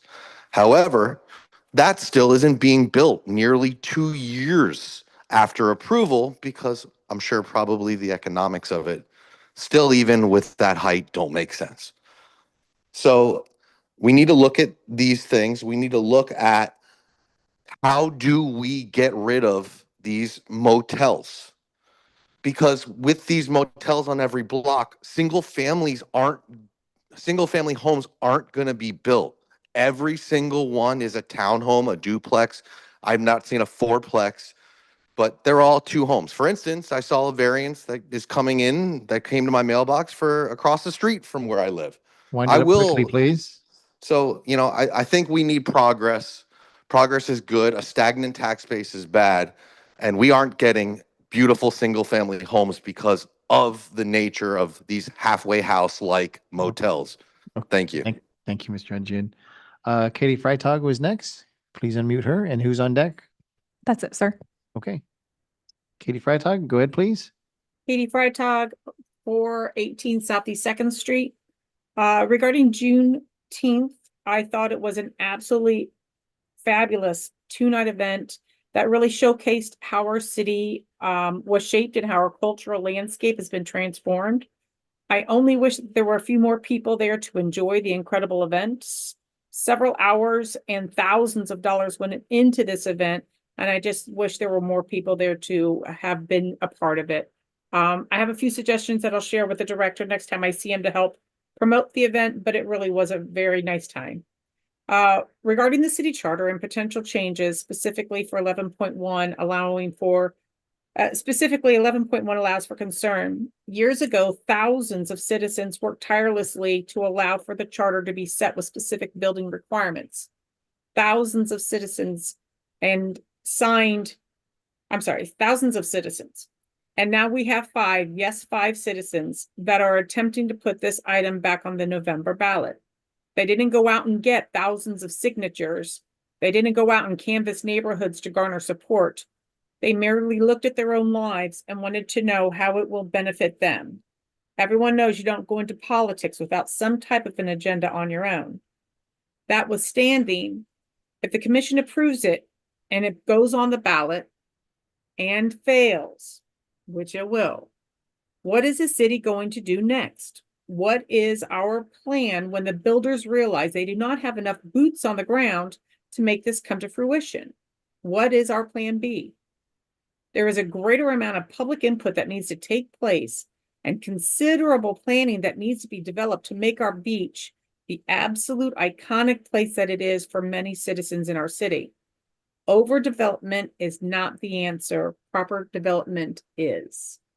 And I personally have been in contact with some of the single, smaller motel hotels that previously were occupied by per hour services, you could say, that have now been revitalized, revamped, and are the new boutique hotels to be at in Broward County, booked out for a year plus right now. Those are the people that we need to talk to and see how they want to see the rest of the island being developed after they've already spent $1.5 million plus on their individual hotels. Thank you. Thank you. Madam Clerk, last chance for anyone online? Last chance for anyone inside the commission chamber for public comment? Okay, we're going to move on then to close public comment. And Mr. City Attorney, items 8 through 21 are the consent agenda today. That's correct.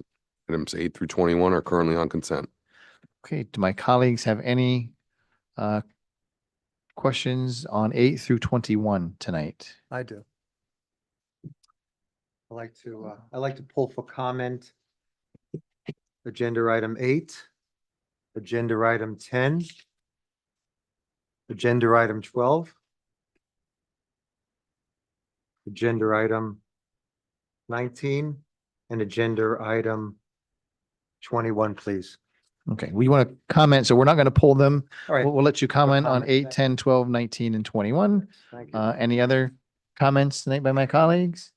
Seeing no lights or comments. Go ahead, Commissioner, go make your comments, please. Thank you. All right, let's start off with agenda item number 8. Resolution of the City Commission establishing and appointing members to the Auditor Selection Committee. My question is this, and looking at the backup, I saw that these auditing committee members are outside the city of Deerfield Beach. I mean, my question is, and it's a legitimate question, especially that since I've been in office, I've been saying we have a lot of talent here in Deerfield Beach. Why are these auditors outside Deerfield Beach? Why can't we get people in Deerfield Beach that would be in the auditing committee? That's my question on that.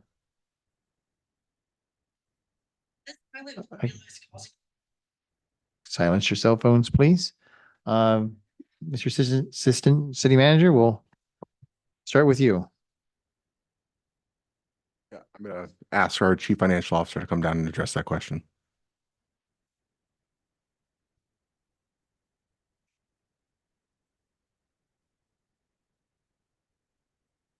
Distinguished Mayor, Vice Mayor, Commissioners, Deputy City Manager, City Attorney, residents. My name is Oleg Garahovsky, Chief Financial Officer. The item now 8 in front of you, as was mentioned, resolution to establish Audit Selection Committee and appointment of members for the committee. So the careers and experience of 2 individuals recommended, obviously listed in the agenda item. Both possess extensive experience in the field of audit. When the individuals were considered for the selection, the city was looking for highly sophisticated and highly technical work individuals. And the choice was to have best of the best, to do the best, to better for the city, instead of looking at specific residents. Both individuals are extensively experienced in the field. I understand that, but I'm just curious. We have close to 88,000 people in Deerfield Beach. There were no residents that at least contended for this auditing committee that you feel were qualified as well? It was part of the process that we look at the technical people with technicality to do this work. Okay. All right, thank you. Before we go to number 10, Oleg, did you know before this meeting started that question was going to be asked? I suspected, yes. Okay, thank you. Number 10, please. Okay, thank you. Number 10 is, and I met with the deputy city manager, and the city manager, they're revitalizing or rehabilitating the water well. It's on Goldsby, which is near Century Village. It's about within about a quarter mile from Century Village where I live. And I think that's great. I know lately there've been some complaints about a sulfur smell on Hillsborough and Military, which is near where the plant is. So basically what this is they're taking an old water well and they're getting rid of the dirty water and they're trying to cleanse it, which is great. The bottom line, we'll have clean, quality water. And I want to bring up that Publix, their water from Publix uses this well. So I'm definitely in favor of that. But this is my question. I know there was a lawsuit, a class action lawsuit that was recently settled in April 2026. It was Deerfield Beach versus Tyco Fire Products. It was a class action lawsuit. These were cities all over South Florida. And basically it was a lawsuit. Basically, we got $1 million and it was regarding firefighting foam that linked into the drinking water supply, I assume, that well, or maybe part of the well. And there were some chemicals that affected it. So my question is, we got a $1 million settlement. Why, instead of rehabilitating the water well, which is great, why not put that towards getting a brand new water well, especially that would make sure that we totally cleanse it from any of those, quote, PFAS, they call forever chemicals. That's my question on that. Mr. Assistant City Manager, I'll call on you and you can designate any staff member that you would like to answer. Sir, I can speak to the item. I don't know if I can speak to a lawsuit and how the money was attributed to that. We got $1 million okay. from the lawsuit. I'm just curious why we couldn't use that $1 million, because I was told it was not put towards the, rehabilitating, getting a new water system. Why can we use The that? city does collect, fees for water services for the city. That is a separate fund, the utility fund, and we spend the money from that fund to improve our water and wastewater through the city. Okay. Mr. City Attorney, did you want to jump Sure. in on that second half? Sure. As to the litigation, the city is a party to multi-jurisdictional class action litigation dealing with PFAS. There are a number of manufacturers and distributors of products involved in that litigation. Tyco is one of them, and we have received multiple settlements, and we anticipate receiving multiple more. Thank you. Number 12, Commissioner? Number 12, this is getting 2 new signs, 2 new monument signs within the city.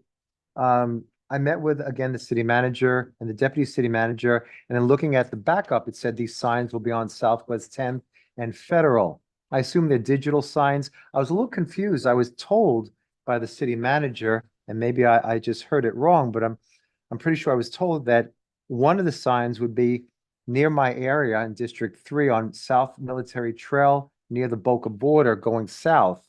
So, but then I saw the backup. And then when I inquired about it, I was, I'm looking for that information. So my first question on this is, number one, will we still be getting an additional sign on Military Trail near the Boca border going south? Or is it just Southwest 10th and Federal? So this item is an extension item from something that was approved, I believe, prior to when you were commissioner. It's related to just 2 informational signs. When this item came before the city commission a couple of years ago, there were multiple locations that could have been had these signs. Some of them were at entranceways. One of them was on the south side of on the west side of Military Trail, just past the river, the canal, as an entranceway sign. It was deemed that was going to be too impractical to produce a sign at that location because we would have to bring electricity to that point. So it's a future location site if commission chooses to want to do additional informational signs throughout the city. But at the moment, that is not part of the program. I understand. Another question on that is on the sign, it'll say, "Welcome to Deerfield Beach" by the City Commission, which I think is great. But my question is, and I brought it up at the last meeting, don't you think we should make it even more informational? Like the next City Commission meeting is so-and-so, or the municipal election is so-and-so. Is that something that could be undertaken with these digital signs? I think you're referring to something different. These are regular signs. Just regular Yeah. signs? So they're not digital signs? No, not to my knowledge, just, He's thinking it's the welcome. you're thinking the welcomes. Okay, yeah, I'm sorry, that's what you're talking about. There was still continuing conversation perhaps with the commission regarding another framing for our signs that might say something related to the commission's language. These particular signs can be programmed for multiple reasons. We can have welcome sign, we can have event information, so they get programmed per what the city needs. So these two signs that will be coming up, that we're gonna vote on, are they digital signs? This is not a voting for a sign. These signs have already been approved by the city commission. This is an extension of time for the contractor to continue the work. Will they be digital signs? Yes. Okay, so there's a possibility that we could put messages like the next commission meeting or the next municipal election is? Is that something that we have control over, that we can use on these signs? Yes. Okay, thank you. Okay, item 19.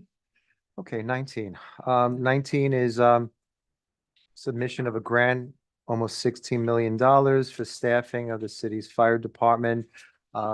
As the gentleman had said during public comment, I think grants are fantastic.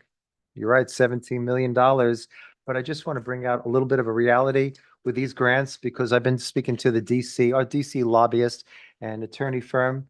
We're going against all the cities in the United States. So when we put in for these grants, we are going in competition with all other cities in the United States. Some of those cities need this type of money even more desperately. They have absolutely nothing. So I just want to bring that up. It's not like a done deal. I just want to bring that up. My question is in terms of the staffing, from what I had done research in, the police were looking at about 150 police officers, but with fire, I was told we're looking for 150, but we may need 170. So my question is, do we know exactly what the staffing will be in terms of how many police officers we will need, how many fire and EMS and first responders will need, how much staff, administrative staff? Is that already in the pipeline when we put in for these grants? So we know how much we'll be needing for this. So this particular request, item 19, along with multiple other items, you will see that it is a custom of city staff to provide the city commission with the knowledge that we are applying for a grant. Regarding your question about staffing that is related to the budget for next year and future years, there is an upcoming budget meeting in which you and the rest of the commission will be making those types of decisions moving forward. Okay. And item number 21, another grant. We're looking at $1,500,000 for fire safety initiatives. My question is this, and this is coming from my constituents who are asking me these questions. They've heard that other departments, environmental, buildings, all the other departments that make the city running, they might have to take a cut. So my question is that something that will happen, that the other departments will have to take a cut to fund public safety? And also, have we factored in that we're going to have on the ballot this November to get rid of property tax, which will definitely affect how much money the cities are going to have in the budget? Is that something that has been looked at and allocated? So again, very soon on, I think it was June 29th, 30th, I apologize, June 30th, there's going to be a budget meeting, budget workshop coming up where you and the rest of the commission will provide information. The commission alone makes decisions based on how the taxpayer dollars are spent here in the city of Deerfield Beach, and you'll be making those decisions shortly. Okay, thank you. Okay, no further lights. Madam Clerk, did anyone sign up for items 8 through 21? No, sir. I will open up to the public hearing. Is there anyone inside the commission chamber that would like to speak on items 8 through 21? Just let us know which numbers, please. Dan Hurst, 330 Southeast 19th Avenue. Actually, only two numbers, just 12 and 13. And most of my time will be about number 12. So in the backup, there was very little information. So you had to really go back and dig to when this was originally approved in November of 2024. And unfortunately, again, this is another example of us, the city, rewarding incompetence.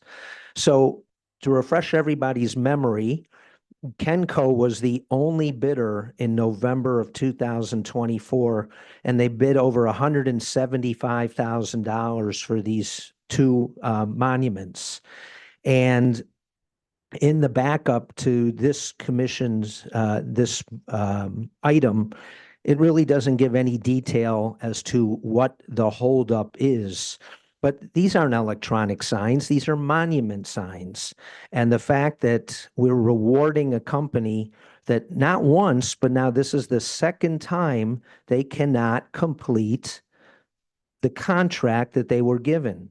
So why don't we do, now that we have a consultant in the procurement department who is changing around that procurement department, why don't you cancel this contract, which you have the right to do, and put this out for bid? Because now with the new consultant in the procurement department, we probably could get A, more than one bid, and B, and actually a company that can execute.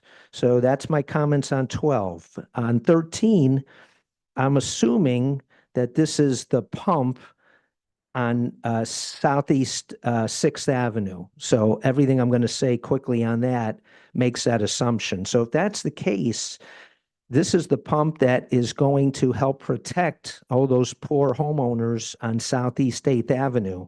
So the fact that now they're asked to just be patient until August 28th, 2026, and pray that there's no torrential rainstorm, that's a lot to ask them after all of what they have gone through. Thank you. Anyone else inside the commission chamber would like to speak on items 8 through 21? Mr. Backman? Just let us know which numbers, please. Spencer Backman, 550 Jefferson Drive, number 19. Commissioner Shinesky, that was a good question about whether or not there's going to be competition for those funds. I know I can't ask the commission question of the staff, but hypothetically at a future meeting, maybe you can lay out how hard it is to get those grants. So the whole public can know, are we going to get them or we're not going to get them, how difficult it is. I assume if we're applying, there's a good odds, because otherwise city wouldn't waste its time and money, but maybe just for easy public clarity and clear things up, next meeting, someone could say, hey, we're able to get them really easily. They're just giving them out like hotcakes.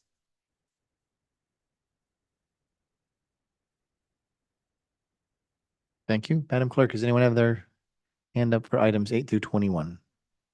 Okay, we'll close the public hearing on items 8 through 21. Commission? Motion to approve items 8 through 21. Second.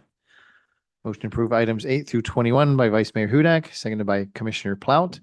Madam Clerk, would you call the roll, please? Commissioner Plout, Yes. Commissioner Preston, Yes. Commissioner Shinesky, Yes. Vice Mayor Hudak, Yes. Mayor Drosky.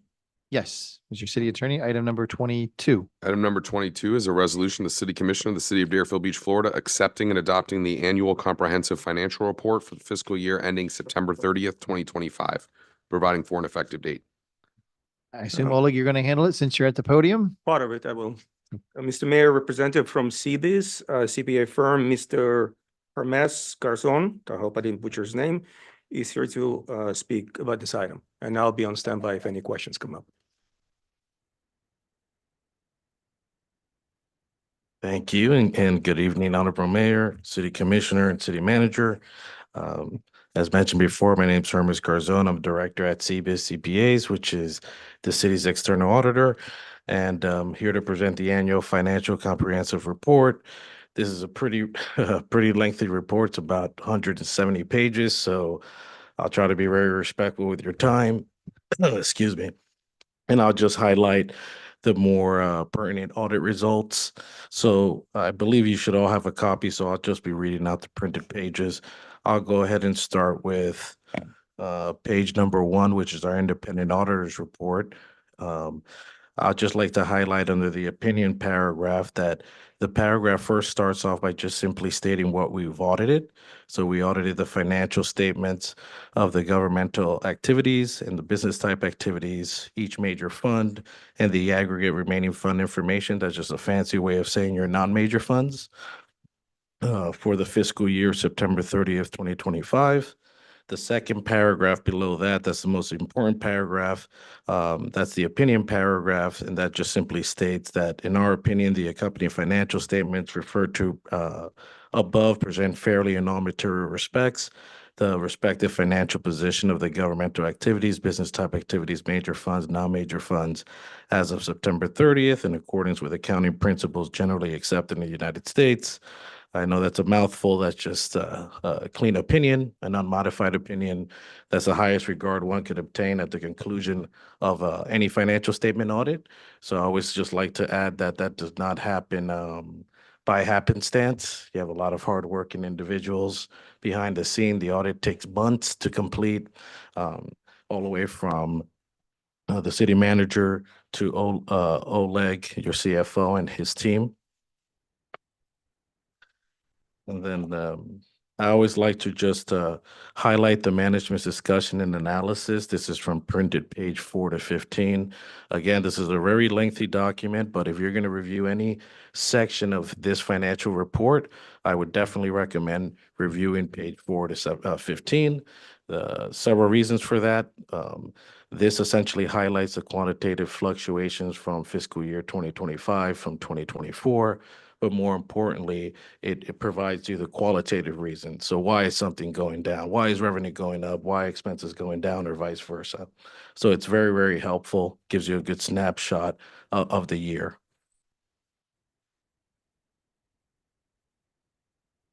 And lastly, the ACFR also has a reporting section, which is more additional auditors' reports. I won't go through every single minute detail here, but I just do want to highlight that we also do test your internal controls, so internal processes and procedures for financial reporting. If we were to identify any significant deficiencies or material weaknesses in those controls, we are not the luxury of just telling you that verbally. We have to put that in writing. So this is the report that you would find it. Happy to report that there were no issues there or any non-compliance issues. We did conduct a single audit. So anytime, governmental entity or any entity expends more than $1 million in federal funding or state financial assistance, it's 750,000 is a little bit lower. That triggers what we call a single audit. That's just a fancy way of saying a compliance audit. So we'll look at all the programs that you receive federal funding or state financial funding for, and we have to select those. We have to select certain programs, look at the contracts, the grant agreements, and ensure that the monies are essentially expended for the purposes of those programs. So we did conduct that.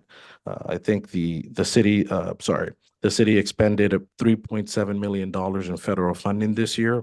For fiscal year 2025, about $4.9 million in state financial assistance.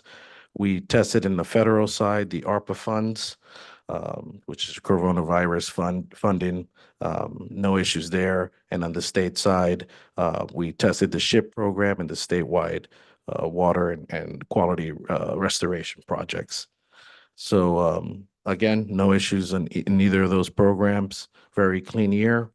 And that would conclude my presentation. Thank you. Oleg, did you have anything else you wanted to add? Just that, Mayor, the key takeaways, it's a clean audit. We continue having no findings in this audit, and I just want to thank everybody who was involved in preparing this, as well as you commissioners for your leadership. That's it. Okay, thank you. Commissioner Shinesky, you have your light on. Is it for this item or was it from an old item? No, this is from 22.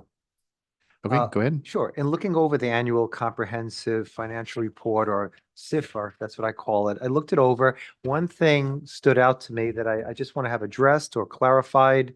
I noticed that in terms of public safety expenditures, and right now, and this is our big issue here in the city, I noticed that we spent in 2024, about 82 million. In 2025, we spent 71.5 million. That's an $11 million drop. That's 13%. Now, I know that the fire pension, we were adjusting that, so I can maybe understand why the drop. But my question is there any other expenditure that the city had to pay that would explain that $11 million drop in public safety from 2024 to 2025? So I don't have great information on 24. As you know, I started here toward the end of that year. But my understanding is the major component, like you said, Commissioner, is the pension. Pension information fluctuates based on the market, based on different indicators, based on an actual report. So that was the major indicator that year that you had a drop. So that's the only thing just from the fire pension constituted an $11 million drop? I would say it's probably about 95% of that amount. Could you tell me what the other 10% is? Not on top of my head, I would have At the to. top? Yeah. Okay. All right, thank you. Vice Mayor Hudak?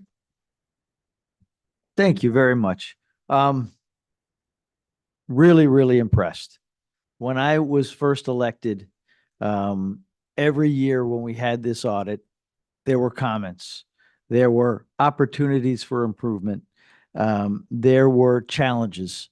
And in the last 4 years, this financial team has really stepped up to the plate. Again, it's a completely clean audit.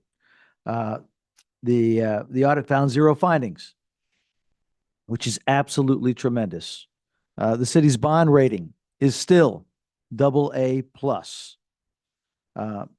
We received the Financial Officers Association Distinguished Budget Presentation Award for fiscal year 2026. It's the 30th consecutive time. We've also received the Certificate of Achievement for Financial Excellence in Financial Reporting, and it's the 45th consecutive time. This commission has made some bold decisions over the past year. That's going to help the city better control how we spend our tax dollars. But if we didn't have the right city leadership, especially in our financial department, our residents would not see the benefits of those decisions. Thankfully, the city of Deerfield Beach has the right leadership in our CFO, Oleg. And I just want to personally commend you and your staff for a job well done over these last years. Thank you very, very much. Thank you, Vice Mayor. Thank you, Vice Mayor. Madam Clerk, did anyone sign up for item 22? No, sir. Okay. Anyone inside we'll open it to public comment. Anyone like to speak on item number 22 this evening?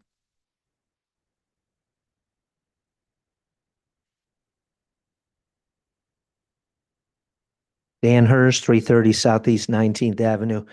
First of all, I would like to thank the city attorney because after sending him 2 emails, he was able to somehow get the CAFR into the backup agenda for tonight's meeting, so I thank him. I love when the CAFR comes out because then we're only looking at 9-month-old information instead of 21-month-old information. But you can kind of get a better feel for how much money that the city is taking in property taxes, and then you can kind of know how much it's increasing every year. And then you kind of get a feel for when November comes around and it inevitably passes, how much that's going to affect the city and revenue. So based on the 9/30/25 CAFR numbers and what Marty Kayer has told us already, it looks like there's going to be about a $15 million hit to property tax revenue. So I may be off a little bit, but that's what I came up with. A couple other things I wanted to point out from the CAFR that I thought were very interesting. So we have fee increases again. Water fee went up 5 1/4. Stormwater went up 9 1/4. And fire assessment only went up a little bit, but that's because the year before it went up 8%. And so in the way that it was presented, you were actually able to see kind of like a profit and loss on the utility funds. So when you take the water and sewer, the solid waste, and the stormwater, it looks like the city made an $11 million profit. And that probably makes sense because the commission has been raising those rates tremendously over the last couple of years. The other thing that's really good in the very back of the CAFR gives you these 10-year trend lines. And so we see that property taxes in the last 10 years went up 88%, the revenue. We see that the fire assessment fee went up 62%, but we see that public safety cost has only gone up 45% over the last 10 years. And so if you just even straight line that, that's below 5%. So my question is, how did Florida ethics violator Stockton Reeves come up with a 7.5% annual cost increase over the next 20 years, which was the basis for him claiming that we're going to save $1 billion over that time frame, when we see that the actual numbers come nowhere close to his estimate? So that's a good, I think, for you all to keep in mind as you study this CAFR. Thank you. Anyone else from the public would like to speak on item 22? Madam Clerk, anyone online? Okay, we'll close the public comment to item number 22. The Mayor, if I just make one clarification point, it's Annual Comprehensive Financial Report, ACFR, and the other term that was just recently used has actually been terminated some years ago because it's considered to be derogatory in some places of the world. So it's ACFR. Okay, thank you. Commission? Motion to approve item 22. Second.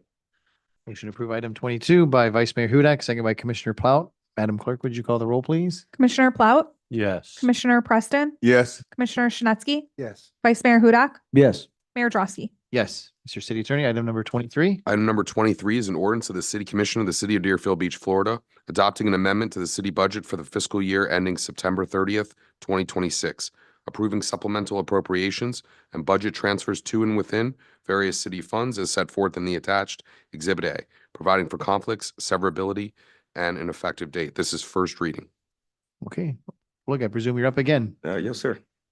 Mr. Mayor, Vice Mayor, Commissioners, Deputy City Manager, City Attorney, residents. Item number 23 on agenda is an ordinance adopting an amendment to the city budget. And as mentioned by City Attorney, this is the first reading. As per section 166.241 Florida statute, the governing body of each municipality may amend the budget in the same manner as the original budget was developed. This is the second amendment this year. As outlined in Exhibit A, supplemental budget appropriations and budget transfers are requested primarily for the revenue recognition, interfund transfers between funds, and carry forward adjustments. I would like to highlight some key changes within this amendment.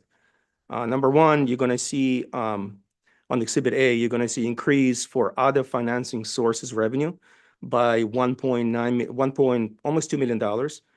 And this is mainly recognizing the interest on investments for the city. And as was mentioned earlier, PFAS settlement proceeds, which came to the city in amount of $1.4 million.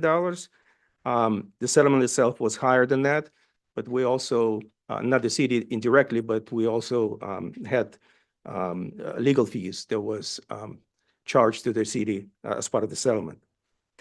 And the settlement proceeds are, and may answer Commissioner's question from before, the settlement proceeds are positioned within the general fund balance until further direction from the commissioners on the future appropriations. This item will be discussed in Commissioner on June 30th budget workshop. You'll be given plenty of information, plenty of time to direct the city what do you intend to do with these funds. We obviously going to have recommendation, but it'll be commissioners who are going to decide what the funds are going to be used for. Interfund transfer increased totaling $400,000, $401,500, mainly consisting of $400,000 from the general fund to the general capital fund for the Tedder Park Improvement Project. Although there's no amounts included within Exhibit A because funds were realigned within the existing Office of Public Safety budget, we have disclosed in full transparency the establishment of the following urgently needed positions as part of the public safety transition of police and fire departments. On the police departments, 2 positions were recommended, a deputy police chief and senior executive assistant. On the fire department, 6 positions, deputy fire chief, assistant chief of logistics and fleet, fire marshal, 2 fire inspectors, and senior executive assistant. Moving further down the line, on the general fund balance reserve, as I mentioned, the increase in general fund reserve is 1,370,763, which are proceeds received from the PFAS settlement and other recognized revenues as well. On the target area trust fund, there is an increase of fund balance and operating expenditure budgets by $173,000. And this is to fund the Oviedo Mycaton Recreational Complex Security System Installation Project. On the stormwater fund, there is increased use of fund balance of $1 million to provide funding for the city flood barrier rebate program. City staff recommends approving the amendment to the city budget for the fiscal year ending September 30th, 2026. Thank you, Great. Mayor. Thank you. Seeing no lights, we'll go straight to public comment. Madam Clerk, did anyone sign up for item number 23 this evening? No, sir. Okay. Anyone inside the commission chamber would like to speak on item number 23 this evening? Madam Clerk, anyone online? No, sir. Okay, we'll close the public hearing on item number 23. Commission? Motion to approve item 23. Second. Motion to approve item number 23 by Vice Mayor Hudak, second by Commissioner Preston. Madam Clerk, would you call the roll, please? Commissioner Plaut, Yes. Commissioner Preston, Yes. Commissioner Shinutzky, Yes. Vice Mayor Hudak, Yes. Mayor Drosky. Yes. Mr. City Attorney, item number 24. Item number 24 is an update regarding public safety transition. Who's going first tonight, police or fire? I see. I see fire first. Oh, like I said, police first. Good evening, Mr. Mayor, Vice Mayor, Commissioners, Deputy City Manager, City Attorney, and City Clerk. My name is Daniel Morgallo, and I am the Transitional Police Chief. I appreciate the opportunity to provide a brief update regarding our progress as we continue building the Deerfield Beach Police Department. Over the past several weeks, we've continued making steady and meaningful progress towards establishing a modern, professional, and community-focused police department that will serve the residents, businesses, and visitors of Deerfield Beach for years to come. I'm pleased to report that the level of support that we've received both internally and externally throughout this process has been truly remarkable. Law enforcement leaders from across Broward County, South Florida, and beyond have reached out to offer assistance, guidance, and resources to ensure that this process is successful. The support from Broward County Chiefs of Police Association and its membership has been extremely encouraging and reflects the collaborative spirit that exists throughout public safety. We have also seen tremendous interest from law enforcement professionals across Florida and across the country who are closely following our progress and expressing a desire to become part of this organization when we start hiring. The level of interest reinforces our belief that the Deerfield Beach Police Department has a unique opportunity to attract talented, service-minded professionals who are excited about helping build something special from the ground up. Internally, I would like to recognize the outstanding level of support that we've received from staff and administrators across the city. Building a police department is truly a citywide effort, and every department we have engaged with has demonstrated professionalism, responsiveness, and a shared commitment to the success of this project. Their partnership has been invaluable and has helped us maintain positive momentum as we move forward. We also remain committed to continuing to engage with the community throughout this process. Every opportunity that we've had so far to meet with residents, business owners, community leaders, and stakeholders helps us better understand their concerns, expectations, and their vision for public safety in Deerfield Beach. Those conversations have been overwhelmingly positive, and they continue to provide valuable insight as we shape the future of this organization. Our goal is not to simply build a police department for the community, but to build one that reflects the values, priorities, and expectations of the community we serve. Behind the scenes, our team, which is me, continues to focus on the foundational work necessary to establish a successful agency. We're continuing efforts to build out executive leadership team, develop a responsible and sustainable budget, evaluate equipment and technology solutions, and develop accreditation-ready policies and procedures, and create the organizational framework necessary to support long-term success. We are approaching this effort thoughtfully and deliberately. Rather than rushing decisions, we are taking advantage of the unique opportunities before us to identify best practices, learn from successful agencies throughout this profession, and build systems and processes that position Deerfield Beach for success well into the future. As we move forward, our focus remains on strengthening the foundation, of the organization, continuing our planning efforts and positioning ourselves to recruit and retain exceptional individuals who share our commitment to professionalism, service, accountability, and community partnership. While there is still important work ahead of us, I am extremely encouraged by the progress we have made, the partnerships that we have developed, and the enthusiasm that continues to build around this project. The future Deerfield Beach Police Department is taking shape because of the collective efforts of this commission, of city leadership, city staff, our public safety partners, and most importantly, this community. I want to thank the commission for your continued support and confidence throughout this process. I also want to thank city staff, deputy city manager who's not here tonight, everyone else who has been collaborating in this process. And I can assure you that we remain committed to building an organization that reflects the very best of Deerfield Beach, and we look forward to sharing additional updates as we continue to move forward. Thank you, and I would be happy to answer questions. Commissioner Shinetsky? Sure. I had a constituent ask me about a chaplain program. They said that they know of a chaplain program in Hollywood that's very, very well run. I just want to know your feeling on that.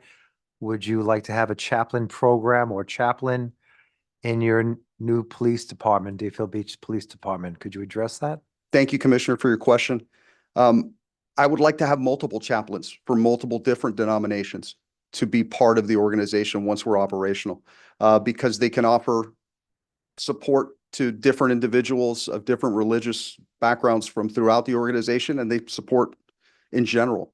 So we will have a robust chaplains program in accordance with, best practices and accreditation standards. And I envision us having multiple chaplains. Okay, I have another question, if that's all right. I have another question. And this question is coming to me from constituents. Again, they've been coming up to me. I was wondering if you could address it. The elephant in the room, August 1st, I was told, when we all know that they're going to be cutting back, or BSO is saying they're going to be cutting back a third of their personnel. That's going to affect District 3 and District 4. So by August 1st, we could lose coverage in our area, me and Commissioner Plout. I know we're going through a litigation right now, and I know you can't give your strategy, the attorney, but is there an alternative plan if we do lose a third of our personnel in District 3 and 4? Is there an alternative plan that you can comment on? I know we have FDLE, which is Florida Department of Law Enforcement. We have FHP, which is Florida Highway Patrol. And we have FWC, which is Florida Wildlife Control. These are law enforcements. Is there an alternative plan that we might use these other agencies if we do lose personnel by August 1st? Chief, before you respond, I'm going to refer it to the city attorney because there is pending litigation on this matter. Yes, there is pending litigation. I've been asked to inform you too that per our outside counsel, a complaint has been filed against BSO in accordance with the direction given by the commission at the last meeting, and the 164 process is also underway and has been initiated. So you do have pending litigation regarding that matter in particular. So it would be my advice not to discuss that in public at this time. I mean, that's great. We don't have outside counsel here as well, so Well, that that's would be great my that we have recommendation. pending litigation, but again, is there an alternative plan? Best laid plans of mice and men sometimes go astray. We know that. Is there an alternative plan if there isn't a court injunction stopping BSO? Is there some sort of plan that we have coverage for District 3 and 4 by August 1st? It's a legitimate question. I'm being asked by constituents, and I'd like to know.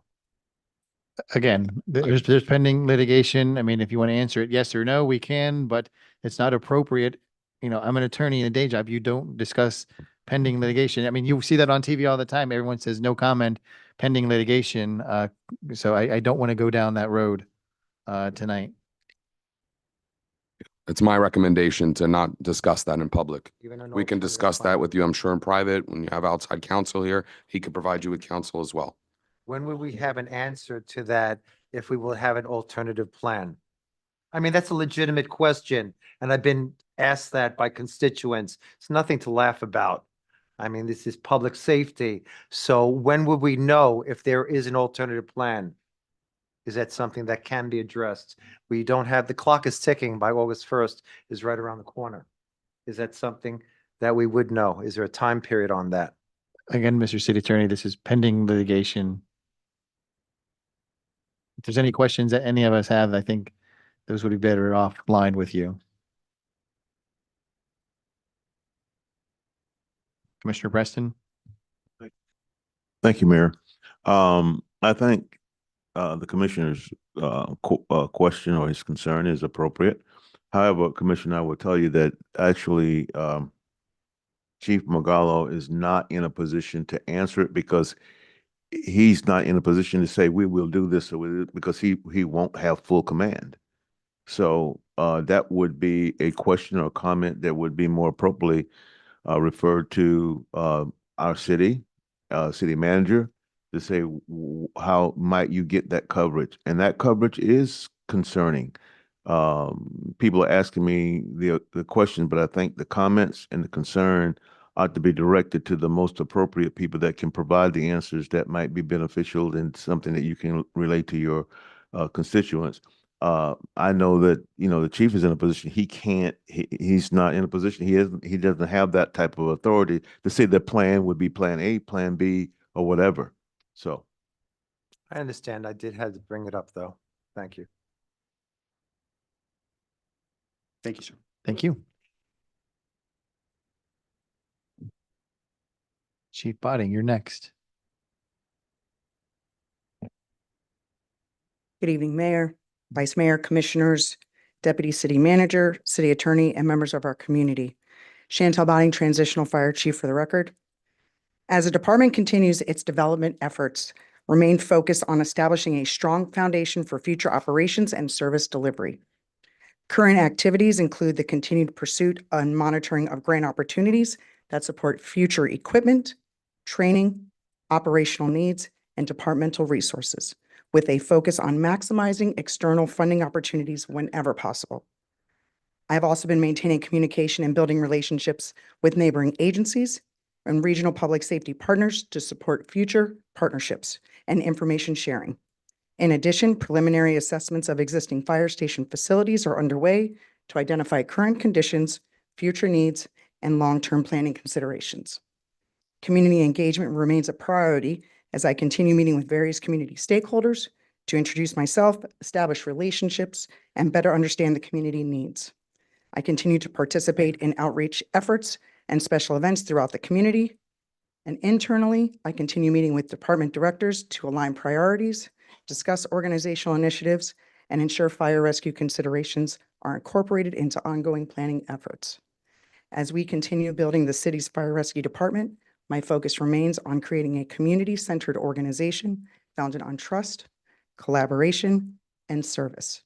By strengthening relationships with residents, community stakeholders, regional partners, and city staff, we are laying the groundwork for a department that reflects the needs and values of our community.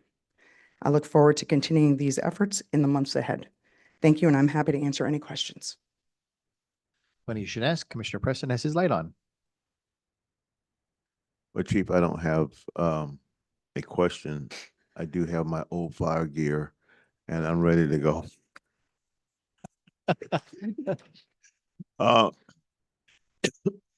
I just want to say to my colleagues and to the public, when we hire,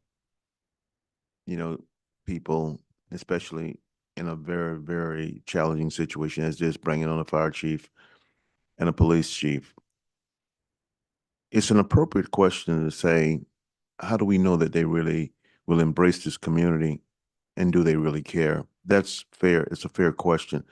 So I just want to share with you that on Juneteenth, your fire chief and your police chief, and they won't say this because they're not going to just tout it, but they were out at Juneteenth, not just, trying to let everybody know who they were, but just surveying, looking at the community that they serve. And I appreciate it coming out.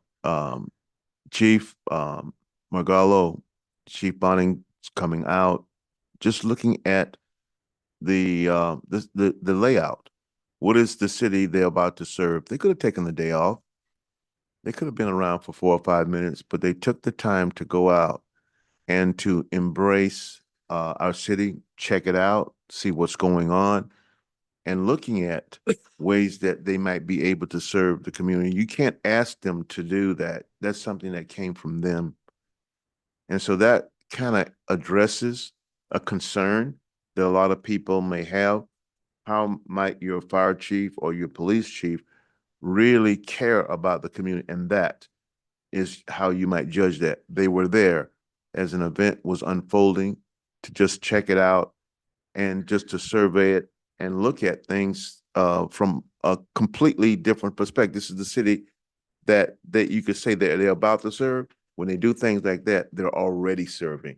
So thank you for coming out, Chief. Thank you, Chief Margallo, for coming out. Greatly appreciate it, sir.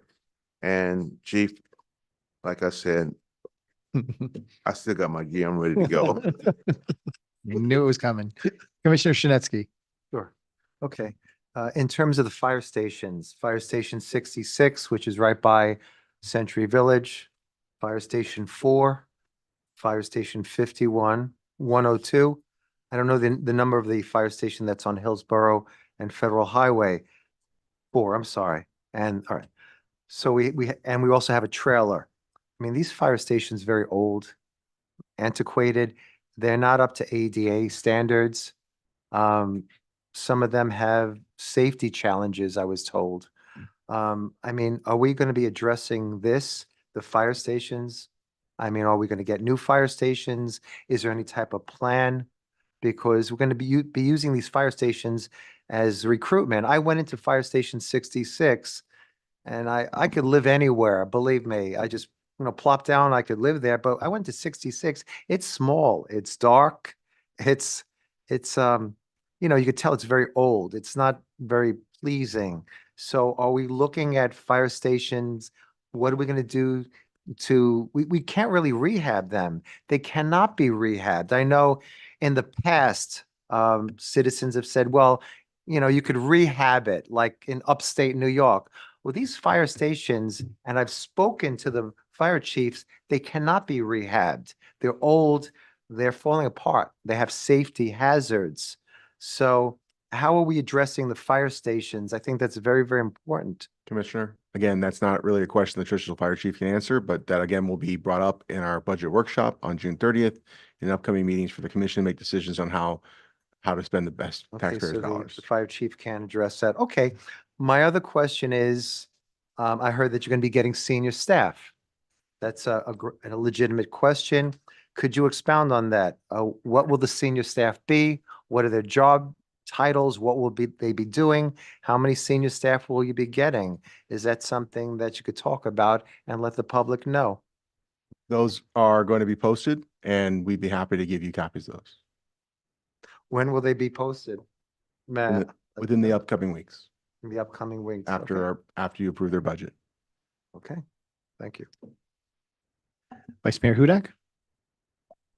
Hi, Chief. Again, these are budgetary questions that the interim police chief and fire chief cannot answer. These are questions that we on the dais will be asked to answer during our budget workshops, which again will be at the end of this month. But with regards to your coverage question, I think it is a good idea for the next commission meeting to maybe have some kind of an update on where we're at with regards to, legally, because I think that's going to be the last meeting before this August 1st deadline that the sheriff has implemented or has indicated. I know that there's not a lot you can say, but if you can, provide any kind of, update, because by that point, we will have been 2 months into this. And maybe the constituents that continually hound Commissioner Shinetsky will be able to be a little calmer, just in case we have a situation for August 1st. So, Chief, I think you're doing a bang-up job. I know you have a big job to do. And we definitely do appreciate it, as Commissioner Preston said, coming out, as well as the fire chief, police chief, coming out to Juneteenth. It was noticed. So thank you both very, very much. And again, welcome to our community. Great. Thank you. No more questions. Appreciate it. Thank you, chiefs. Mr. City Attorney, item number 25, please.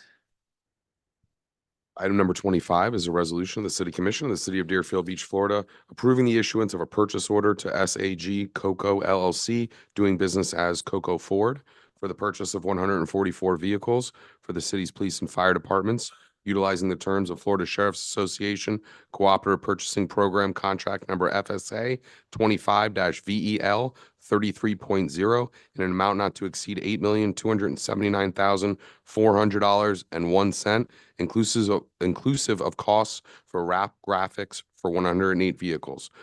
Approving the issuance of a purchase order to Coco Ford for the Ford Premium 5-year maintenance plan for all 144 vehicles, an amount not to exceed $470,160, waiving the competitive solicitation requirements set forth in Section 38-116 of the Procurement Code related to the maintenance plan purchase, providing for an effective date. Mr. Gladio. Good evening, Mr. Mayor, Mr. Vice Mayor, Commissioners, Mr. Deputy City Manager, Mr. City Attorney, and the residents of Deerfield Beach. Sean Gladio, the Director of the Office of Public Safety, for the record. As we all know, standing up our municipal police and fire department requires our public servants to be able to traverse the city in order to respond to calls for service, conduct investigations, respond to fires or life safety issues. And in order to do that, we engaged and utilized the FSA cooperative agreement and selected Coco Ford as our vendor. Some of you may say, well, why Coco Ford? Why not a Deerfield Beach Ford dealership? Well, there's not a Ford dealership in Deerfield Beach, so that would have made that a little bit difficult. You have to apply in order to be listed on the Florida Sheriff's Association cooperative agreement as a vendor. So it's not like we could just go to any Ford dealership to purchase these vehicles. Additionally, we require a capable, reliable vendor that has a track record of being able to procure, upfit, and provide a large number, 144 vehicles, in order for us to be ready to go on day one.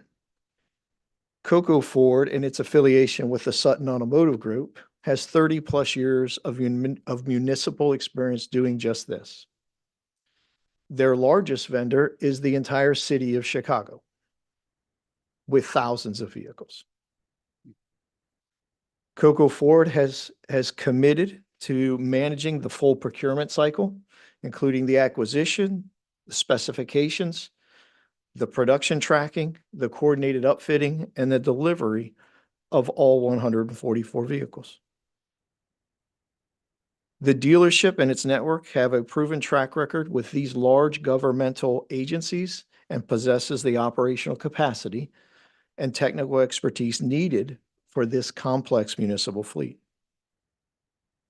Coco Ford is the number 2 orderer of Federal Signal. And you say, well, who's Federal Signal?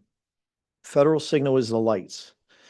Federal Signal is the, we'll just call it an MCT, MDT, mobile data terminal, mobile computer terminal, a laptop that's placed inside a lot of patrol vehicles. All of the internal electronics and circuitry, all of that is provided, the roof mounted lighting, the interior lighting, any lighting and equipment that's provided by Federal Signal. So that power and that purchasing power and that number provides them with a tremendous amount of ability. And then the inclusion of Ford's 5-year, 100,000-mile premium maintenance plan. Again, some people may say, well, why don't we go to local garages here in Deerfield Beach? We're not talking about an off-the-line, go to a Ford dealership or any dealership and buy a vehicle. We're talking about public safety vehicles. A PIU or a police interceptor type of Ford Explorer has a specific warranty. We want Ford mechanics utilizing Ford parts in a Ford garage that are Ford technically trained and certified performing all of the maintenance on our vehicles. Why do we want that?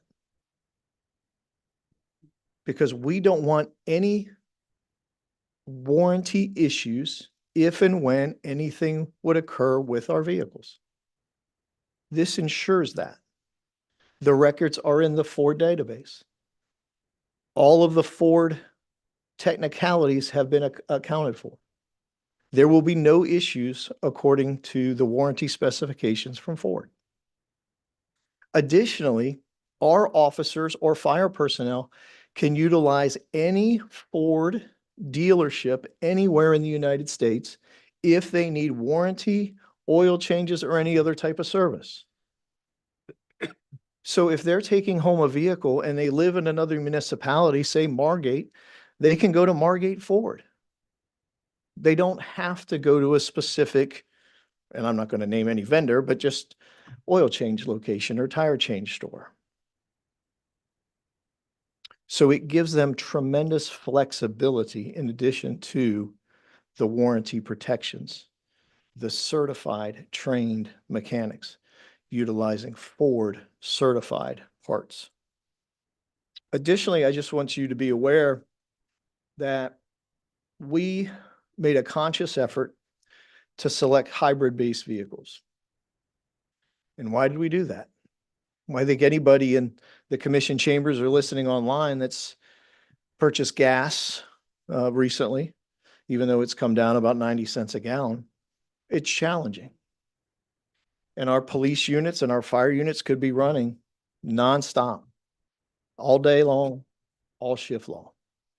That hybrid is going to allow those vehicles to utilize much less fuel.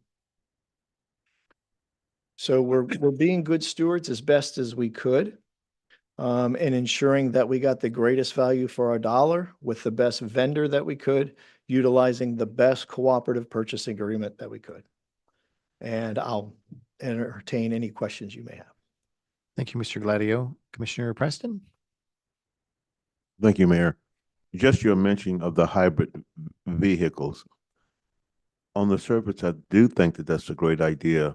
Have you calculated what the cost savings would be as opposed to if you went with completely fossil fuel vehicles? I haven't really done that because we don't have any internal data. What will be nice is when we have our own department, we'll be able to do that calculation. We'll be able to say out of the, we can do a randomized statistic sample and say out of the 30 vehicles, they drove X amount of miles and they utilized this much fuel. If they were a fully gasoline combustible engine, it would have cost us X where it cost us Y. So we saved Z. And that saving of Z is important to be shared with the public because that cost savings is for the public. That's the residents. That's a cost saving for us. And anytime that's the situation, even if we have to say that there was a cost that we did not anticipate, that kind of information should be shared with our residents. So when we do that and you do find that out, please share that because that's a cost savings. And I think that was a very good decision to go that route. Yes, sir, will do. Thank you, Commissioner Shinetsky. Sure. We're purchasing 144 vehicles. Now, during, it's been a year already. Basically, we've been talking, we had the feasibility study, the 12-page feasibility study. And one mantra that always stuck in my head was, we own our own infrastructure, fire station, police station, City of Deerfield Beach owns it. And I was also, the mantra is, we own our own vehicles. We own our own vehicles. Maybe not what's in it, the equipment, but we own our own vehicles. So I brought that up to the city manager and I asked him that. I said, we own our own vehicles. Why are we buying 144 vehicles and spending money? And I was told by the city manager, from what I comprehended was, yeah, but they're not giving it to us. So, and then I was told, well, we may have to go to litigation to get it back. So they won't give us our vehicles, even though we own it. So I'm just curious. I want clarification on that. Do we own these vehicles? If we do own these vehicles, why are we purchasing 144 vehicles? Or don't we own these vehicles? I really would like clarification for that, please. Sure. And that's a great question, Commissioner. And I won't get into the legal definition of ownership. I think that's something for the city attorney to answer. I will say this. And I'm sure you're privy to the consideration letters that we receive every year from the Sheriff's Department. And the memorandum is pretty much on page 1. And when you look at page 2, and sometimes if it's longer, page 3, and it gives a lot of GL codes or general ledger codes. And it talks about personnel costs, equipment costs, routine maintenance costs, all of those different things. I always call it above the line and below the line. So when you look down to the bottom of that page, there's a dark bold line, and then it talks about capital expenditures. And I'm not an attorney. I'm the Director of Office of Public Safety. So here's my opinion, sir, because you asked for it. I believe that anything that is below that line, for example, in FY25, the Broward Sheriff's Office committed $1.080 million of Deerfield Beach taxpayer money to purchase vehicles for Deerfield Beach District 10 BSO, DLE. In my opinion, sir, and to the community, my opinion is yes, those are our vehicles. Now, I think what this city manager is saying is ownership is a little bit different. So, do we know that when we request those vehicles back from the sheriff and from BSO, that they're going to willingly give those back? I don't have that answer for you, sir. So we have to prepare as if they're not, because my role is to ensure that our fire chief and our police chief have everything they need to serve this community. That includes vehicles. And that's what we're doing. And that's what you're approving. So when I went to school, one of the case studies was if a neighbor has your ladder, it's your ladder, but the neighbor has it. So if a neighbor's not giving it back to you, so is it like the same situation?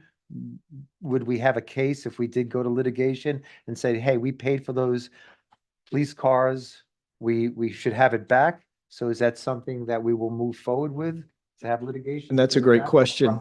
And I'm going to ask the city attorney to answer. There is currently litigation.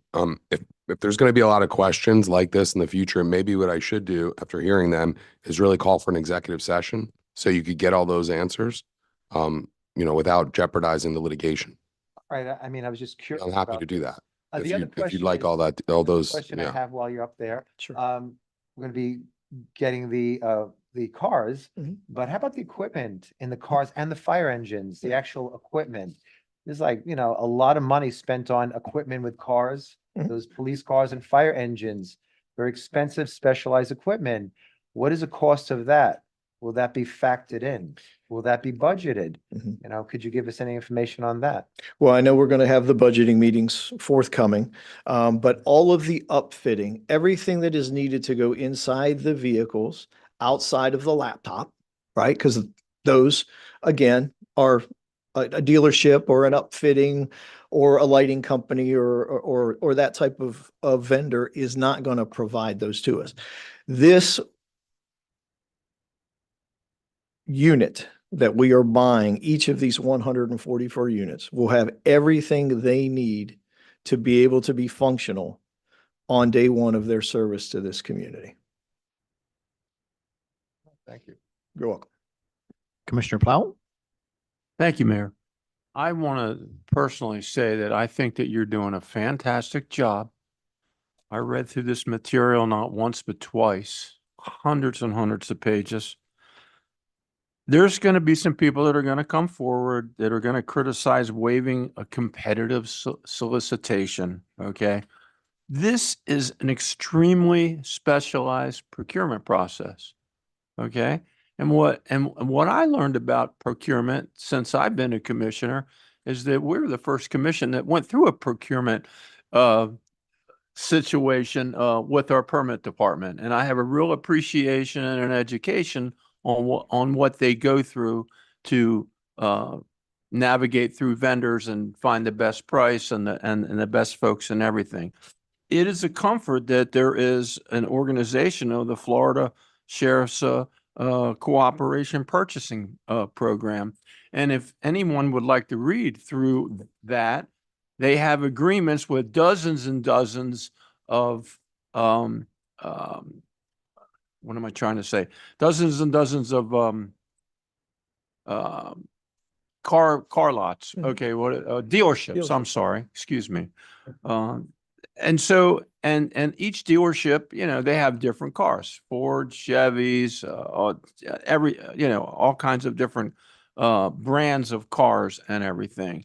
And so this was a procurement using those facts and figures and talking to all those different dealerships. Excuse me, I didn't pull the dealership up in my head. To all those different dealerships, this is a specialized procurement process that you excelled at. You nailed it.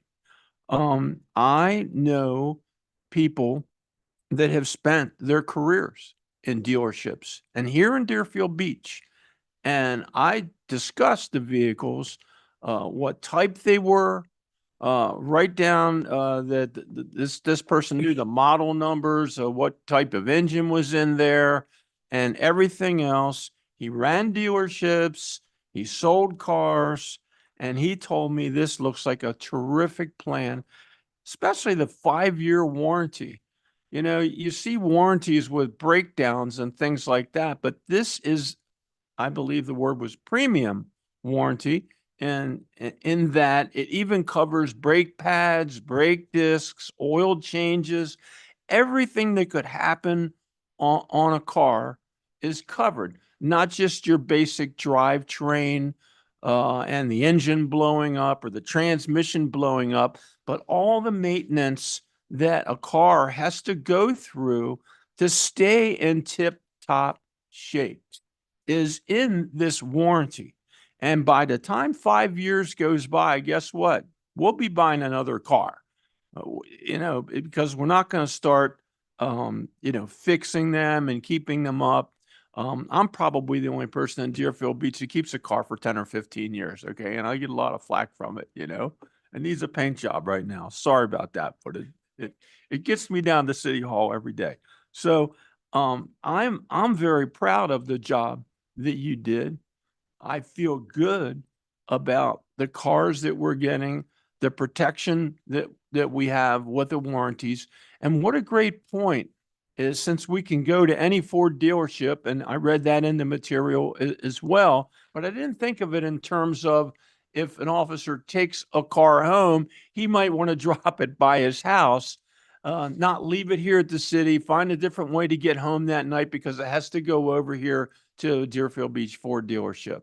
That is great. And if it broke down anywhere in around town on a pursuit or something happened to it, guess what? It's going to go to the nearest, get towed to the nearest Ford place. So I want to congratulate you on that. You did a great job. I see you here every day talking to people, and this is a fantastic thing. We need new cars.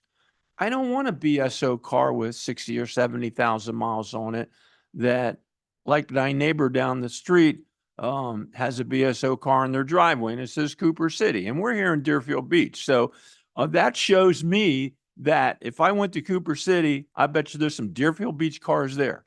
And I don't want those cars. I don't want to rewrap them. This is a great idea. We have a new police department. We need new cars.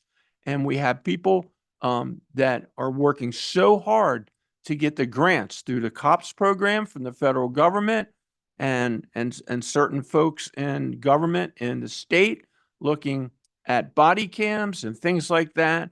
We're going to have a way to not maybe pay for everything here, but a good way to help it. And you fold that into the fact that when the police department gets up and running, it's going to be cheaper than what we're paying for now. I already saw the numbers for next year, okay, past 2027.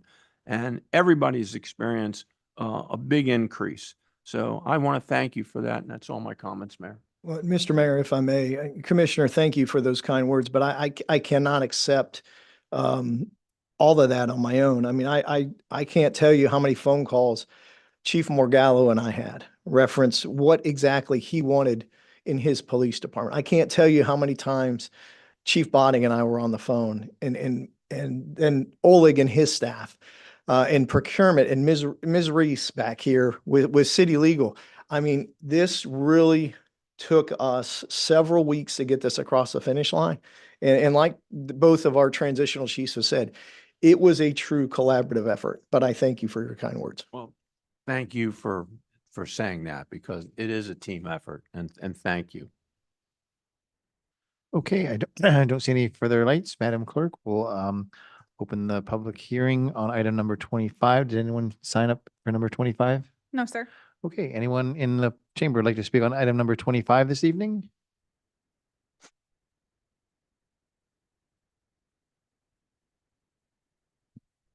Dan Hurst, 330 Southeast 19th Avenue. I do want to enlighten the District 4 Commissioner that the taxpayers are smart enough to have figured out that even though there was not competitive bidding, we understand that this dealership buys cars all over the country, gets volume pricing. So we get that. With that being said, this little sidebar that happened a couple minutes ago between the District 3 Commissioner and the City Attorney and the Director of Public Safety opens up some very interesting points, which of course none of this was in the backup. If there is even a 0.5% chance that these vehicles that BSO has in their possession may belong to the city and we may be able to get them, I hope in your executive session, Mr. City Attorney, that you tell the commissioners what the odds of that are happening, because it would be great to just spend frivolously the city's money on brand new vehicles. But if we can get used vehicles that work almost as well and maybe have some warranty left in them, you can laugh all you want.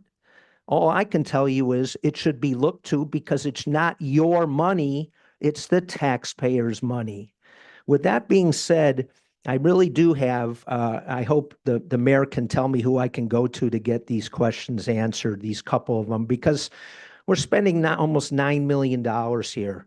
So I'm curious, what fiscal year will this $8.8 million be spent? I ask this because approval is being sought before the budget workshop, so I don't know whether it's this fiscal year or next fiscal year. I'm also curious if the mayor can tell me who to go to find out if we are financing these vehicles, what are the financing terms that the city is considering? Thank you. Thank you. Mr. Gladio, you're right there in the back. I see you. In case he has any questions. Mr. Backman, go ahead. Spencer Backman, 550 Jefferson Drive. Commissioner Plow, I loved that comment about the thoroughness and the teamwork. And Commissioner Gladio and to the police chief and the whole team, seems like you're being extremely thorough. 300 pages is a lot of paperwork for a new car. I bought a new car and I think it was 10 pages. And I mean, it's very different police versus average civilian Toyota Camry, but you know, it is impressive that you're putting in that kind of effort and weeks of search and effort and making sure things are done well and professionally. It's appreciated. Great, thank you. Madam Clerk, is there anyone online for item number 25? No, sir. Okay, we'll almost close. Mr. Strata, come on down. Hello, Michael Estrada, 1431 Southwest 6th Way. I want to speak on the resolution regarding these vehicles. My concern isn't necessarily with this vendor. Coco Ford may very well be an excellent partner for the city, but I'm very concerned with the process. We have these procurement processes in place for a reason. We can say that they did a great job. They gave us great paperwork, great findings, et cetera, but you have nothing to compare that to. An old thing my uncle used to say, you put a 6 next to a 7, the 7's going to shine, but it doesn't make it a 10. It concerns me that we're talking about, going all in on these new vehicles, but we don't actually have the numbers to back it up. Commissioner Preston asked a very simple question: what are the cost savings of having these electric vehicles? And the answer was unsatisfactory. We're tired of vendors coming in, making promises about savings and not showing the work. We don't trust that they're going to say there's going to be savings, but you can't actually tell us how much. You can't tell us how you got to that number. It's unacceptable. That's why we have these things in place. Commissioner Plout, sounded very proud to drive a vehicle over 10 years old.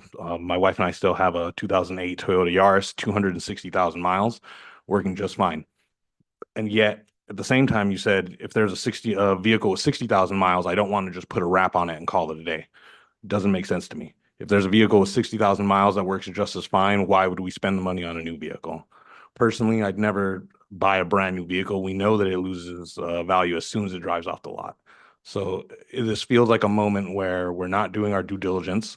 We have these things in place around procurement. We've talked about bringing people on staff that are helping with procurement, and yet we're sidestepping these safeguards that we had in place. I think that not just with this contract, but with any contract that we're moving forward with the police department, we need to do our due diligence, make sure we're doing the work beforehand to find the best possible vendors and not just saying it's good enough because I read it twice. Thank you very much. Thank you. Madam Clerk, anyone else online? No, sir. Anyone else in the commission chamber? We'll go ahead and close the public comment on item number 25. Commission, Motion to approve. Second. motion to approve item number 25 by, Vice Mayor Hudak, second by Commissioner Preston. Madam Clerk, would you call the roll, please? Commissioner Plout, Yes. Commissioner Preston, Yes. Commissioner Schnetsky, Yes. Vice Mayor Hudak, Yes. Mayor Drosky. Yes. We are now at comments by administration and legal. I had provided my update in response to Commissioner Shinetsky's question, which was I was asked to inform you that the complaint had been filed and the Chapter 164 process had been initiated. Based on tonight's discussion, I will speak with outside counsel, Mr. Greenberg, about either attending the next meeting, July 7th, or potentially having me request an executive session. So I will follow up with you on that. I'm happy to speak with each one of you individually as well. I just wanted to remind everyone again that their budget workshop will be this Tuesday, upcoming Tuesday, June 30th at the Hillsborough Community Center, not here at City Hall. And it will begin at 6 p.m., not 7 p.m. as our original meetings. Okay. City Commission business. Item number 26 is a discussion regarding city charter amendments and charter review board recommendations. Okay, I asked that this be put on the agenda not to discuss the substance or the merits of any of the particular charter amendments, but as I mentioned at the last meeting, to try and get a process how we're going to go forward with respect to the recommendations that were made by the Charter Review Board. And remember just that those are recommendations. The City Commission is not obligated to act on any of them if that's our so choosing. There are 10 of them that we received. And I think we all received the memo from the city attorney, what the 10 recommendations from the Charter Review Board are. So I'm trying to get some clarity how to proceed in this particular matter. Now, we all were contacted by the clerk's office for availability for particular dates going forward. And due to conflicts with the commission chamber being reserved for other meetings, availability of staff, our availability, there's a small window of meetings that we have in June and July to have workshops and meaningful meetings on the charter amendments. So what we've come up with is two workshops, one on June 30th and one on July 2nd. And the other one would be a special city commission meeting on July 21. And then to approve first reading, whatever the commission decides, followed by second reading on August 4th, because we need to have the amendments and the ballot language forwarded to the supervisor of elections. Why are you shaking your head at me? Mayor, I'm sorry, I just wanted to correct you that June 30th is the budget workshop, July 2nd. Oh, did I say June 30th? I'm Right, sorry, yeah. I was looking at the wrong dates. Okay, I apologize. June 30th is the budget workshop. July 2nd would be the first workshop. July 6th would be the second workshop. I'm sorry, July 7 is a regular city commission meeting. July 21 would be a special meeting for first reading. And then August 4th would be second reading at that meeting. So if I go through all 10 of the particular items, some of them are going to be more noteworthy and have more discussion than others. Some of them are very ministerial and probably will require little to no discussion by the commission. Others will have minimal discussion, and others will have great discussion. So I've kind of segregated them out into groups that there's of the 11, excuse me, of the 10, 2 of them are probably what I would say are like 1A issues that are going to require a lot of discussion by the commission and by the public that are going to generate the most interest. And then there's 1B, items that will have more discussion than the ministerial ones, but not nearly as much as the other 2. So I've grouped them this way. The 1A issues, the ones that require the most discussion by the public and the commission, is the recommendation to change the elections from March to November, and then the 2 Article 11 revisions with respect to the barrier island. I think those are the 2, and I think we can all agree they're going to have the most discussion. The other 2 items that I think are going to have discussion, but not quite as much or nearly as much as those 2, which will generate some interest, is one, the requirement for the city manager to reside within the city. And then the property distribution, which is to eliminate the $750,000 requirement. So I think it would be best, and this is why I put it on the agenda this evening, is to have some clarity as to how to proceed going forward. So with July 2nd, the first workshop on July 2nd, I would like to split up the 2 major issues. I don't think it's fair to put the elections and Article 11 into the same workshop. That would be cruel and unusual punishment for everyone involved. So to take one of the 1A amendments, along with one of the 1B amendments, as I'm calling them, and put them into one workshop, and then take the other 1A and 1B amendments and put them into the other workshop. So for July 2nd, which is Thursday, July 2nd, to take the elections and the city manager and put those into one workshop. And then followed by July 6th to take Article 11 and the property distribution and put those into a second workshop. We can also discuss at the July 2nd workshop the other, let me see, 7 charter amendments, but those are, like I said, those I don't think are going to require a lot of discussion. And I think we can get through those rather quickly. It's these other 4 that are going to require more discussion. So to summarize, again, July 2nd, which would be the first workshop, would be the elections is one of the 1A categories, along with the city manager residency requirement.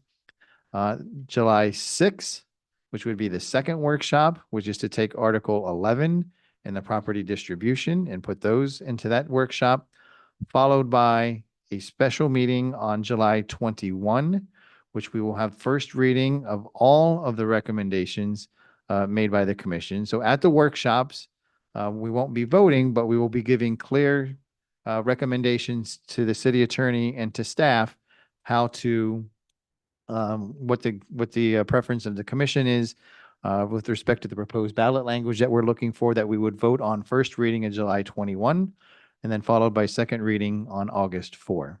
Does that make sense to everyone? Did I go through that? For clarity, this is something that would help me, Mayor. The ones that you're considering for 1A, could you, according to this sheet that we have here, could you say? Sure, to give you the numbers Yeah. or the letters rather. Yeah, right. So 1A would be D and F. Okay. And then that would be one workshop on that I'm proposing for July 2nd. So the 2, well, let me step back. So the 2 main issues are the elections, which is item D, followed by Article 11, which is I and J. There's 2 of them, which constitute Article 11. So I and J. Yeah, this is B now, I'm sorry? for 1B?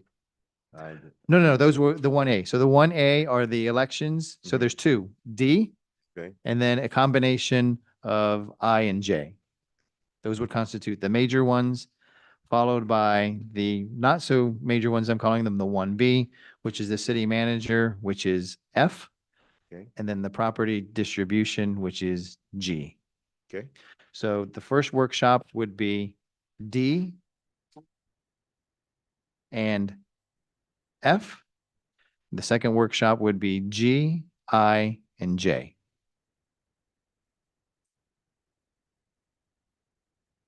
You're giving me a look like I'm confusing you. I am, but I'll get it. Want me to do it again?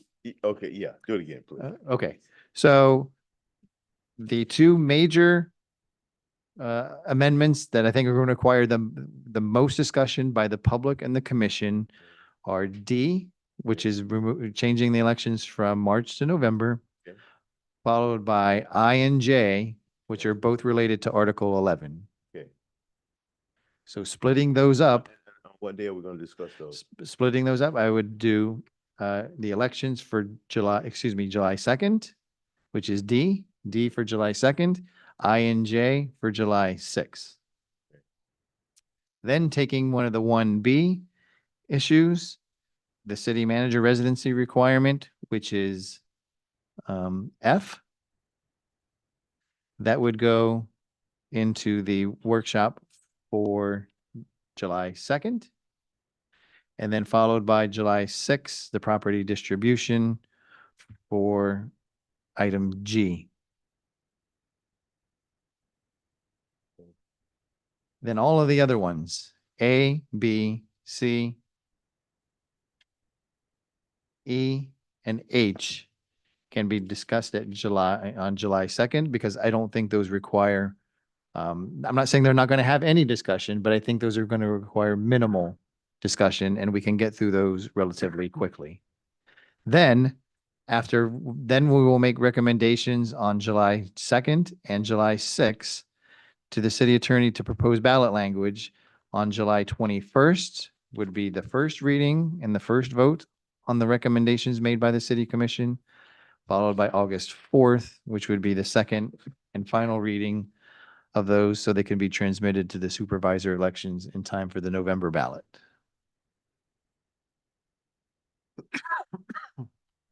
Everyone okay with that general format? And again, these dates should have been cleared by all of you in advance, and there's very few dates.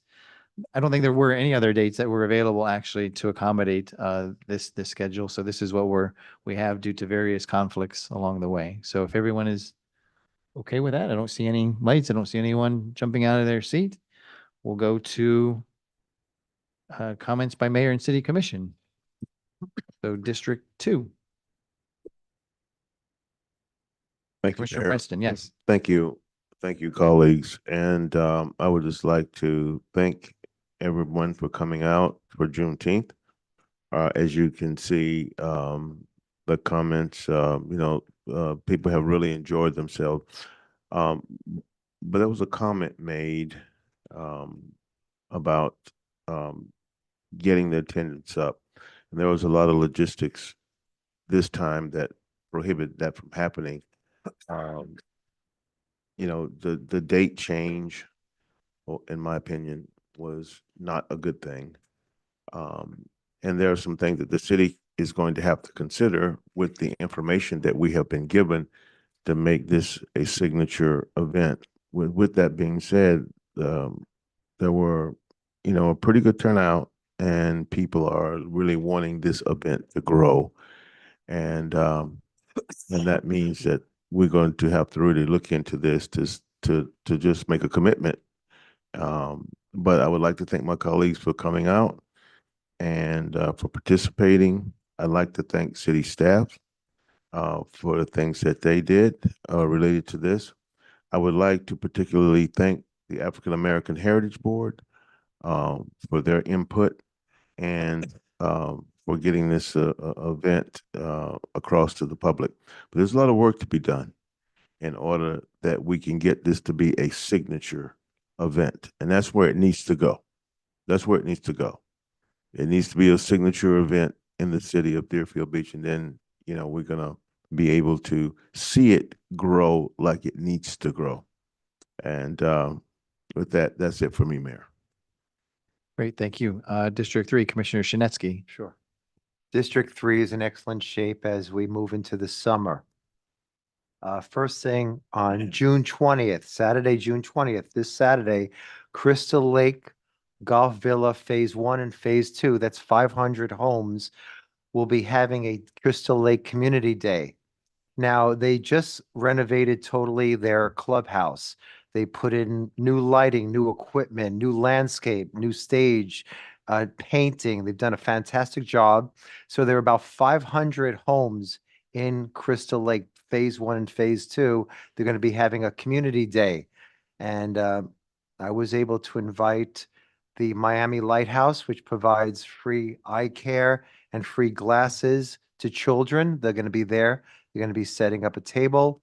I contacted the Boca Raton mammogram bus. They're going to be providing free mammograms.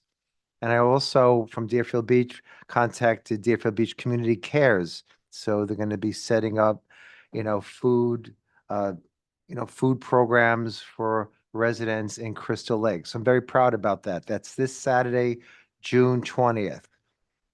Very, very important. On June 25th, FDOT is going to be having a community meeting at the Johnny Tigner Center from 6 p.m. to 8 p.m. And they're going to be answering questions about the Southwest 10th Street Extension project. That's going to be a huge project, and that's going to affect all the major roads in Deerfield Beach: Military Trail, Power Line, Hillsborough, Southwest 10th, Northwest 3rd. It's going to be a major project. It's going to be beginning in August of this year. They're going to be expanding Green Road overpass and I-95 right by Green Road. That project's going to be for a year. And then starting August of 2027 is when the Southwest 10th Street project will start. Be starting by putting noise walls right in Century Village, right by Newport. So it's going to be a 6-year plus project. It's going to be a major project. So again, June 25th from 6 to 8 at the Johnny Tigner Center. Now, FDOT on this project team, they actually moved into a headquarters at 600 South Hillsborough Boulevard. So their staff is all ready and it's moving forward, and it will affect traffic in Deerfield Beach. So the only way we can get through this is to always have complete information. And I'm going to do my best to, siphon out that information with the rest of the commissioners and the mayor. We're going to do our best to get through this bumpy ride. All right. On June 27th, there's going to be a Community Unity Day. Now, basically 18 churches in Deerfield Beach and Pompano are getting together at the South Florida Bible College. That's at 2200 Southwest 10th Street between Military Trail and Power Line from 10 to 1. They're going to be giving out free groceries to people who need groceries.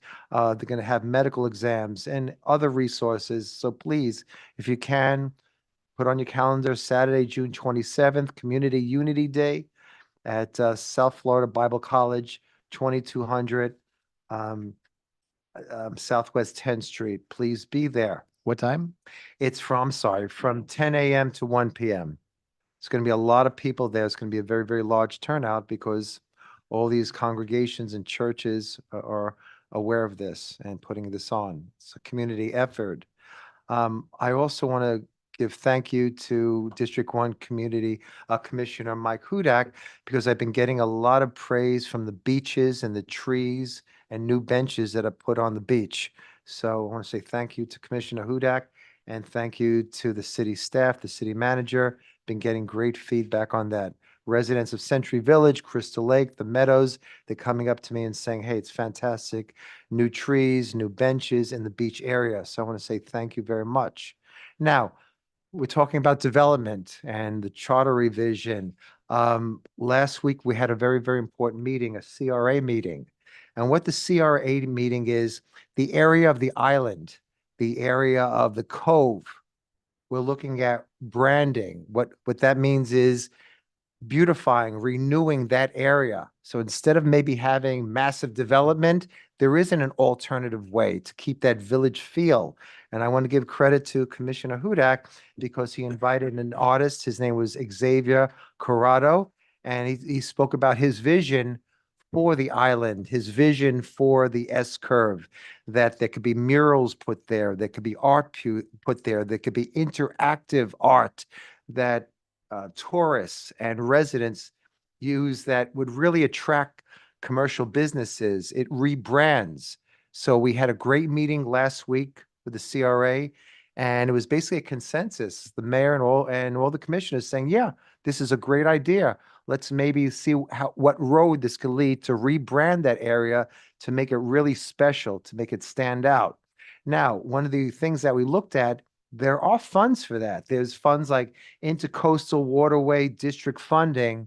So massive money that is used to beautify the beaches, beautify the waterway. That could be tapped into. And we had instructed the CRA director to look into that.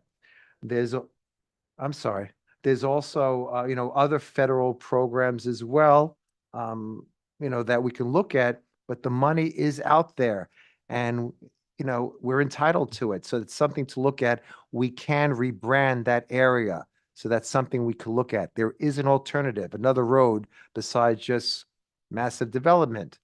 I also want to bring up this Sunday, me, the mayor, and all my fellow commissioners had the honor of attending the Avenue for Development Men of Honor luncheon. It was a 5-hour luncheon honoring District 2 Commissioner Ben Preston. Now, I saw in his bio, Ben has always been involved with the youth. In fact, in 1968, when he was, I guess, a young teenager, he won a competition, a nationwide competition, and he got to meet in person President Lyndon Baines Johnson. He was the 36th president of the United States, actually went to the White House and shook his hand.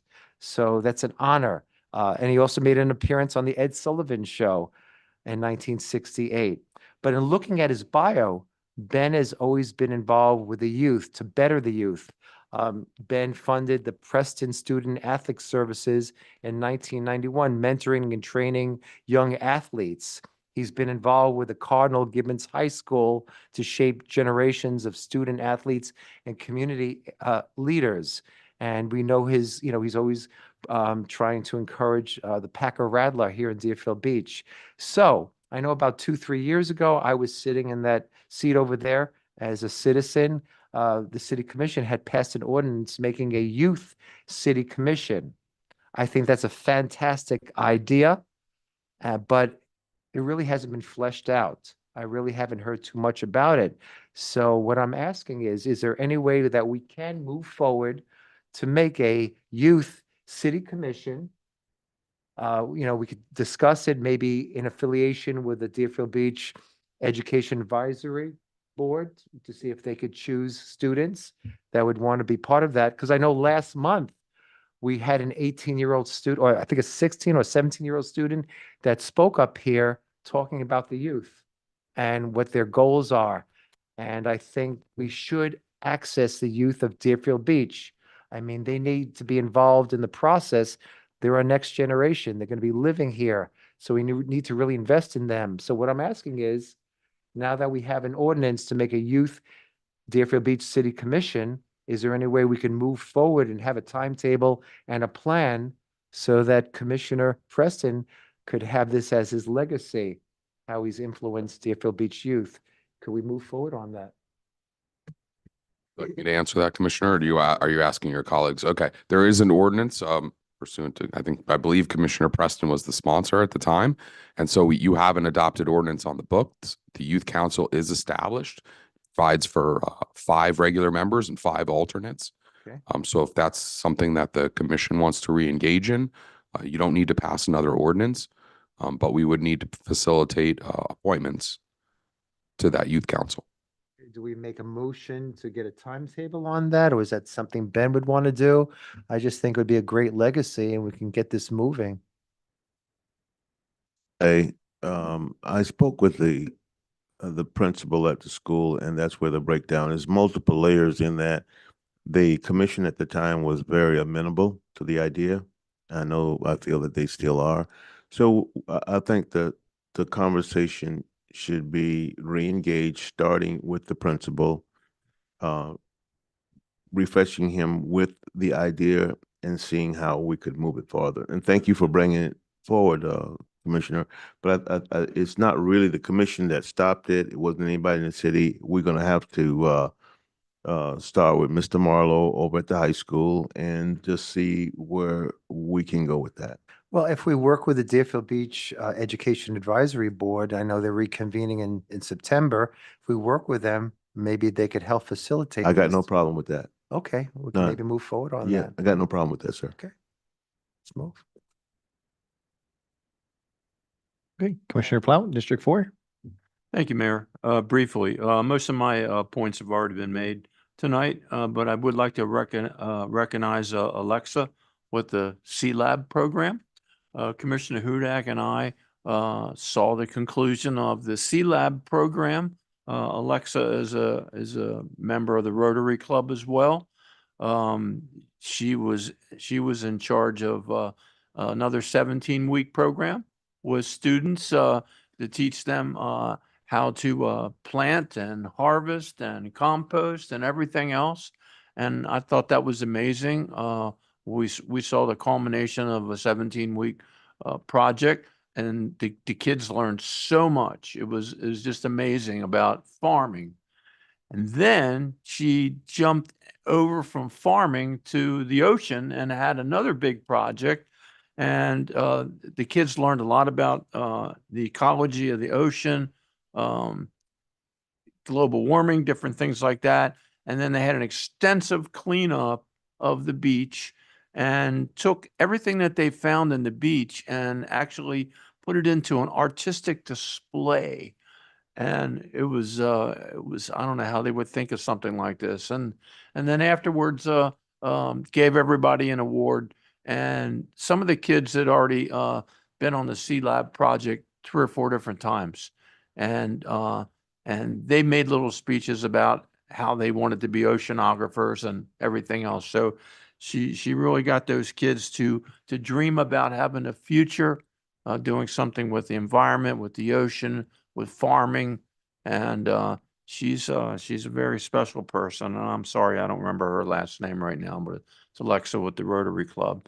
So if you hear me, you're doing a great job. And that's all I have to say, Mayor. Thank you. District 1, Vice Mayor Hudak. Thank you, Mr. Mayor. Yeah, we've had a lot of great events. So a lot of people have talked great things about the Juneteenth event. And you know, we were all there, and it was a great event. I mean, Parks and Recs put on a great event. There was educational seminars, live entertainment, food, and events for guests of every age. I had a great time, but I was extremely disappointed with the turnout. The city spent over $70,000 on this event to celebrate this holiday. Less than 800 residents attended. Why such a low turnout? Was it because it was on June 11th instead of June 19th? I don't know. Was it the programming? Was it the marketing? But to throw more money into an event, as some have suggest, is not the answer. We need to understand why the community does not embrace this and other community events. To compare, the city spent $51,000 tax dollars on the Fall Festival, which had 3,500 in attendance. That sounds like a success, as the attendance is 4.5 times greater than the Juneteenth event. But remember, this is a city of 87,000 residents.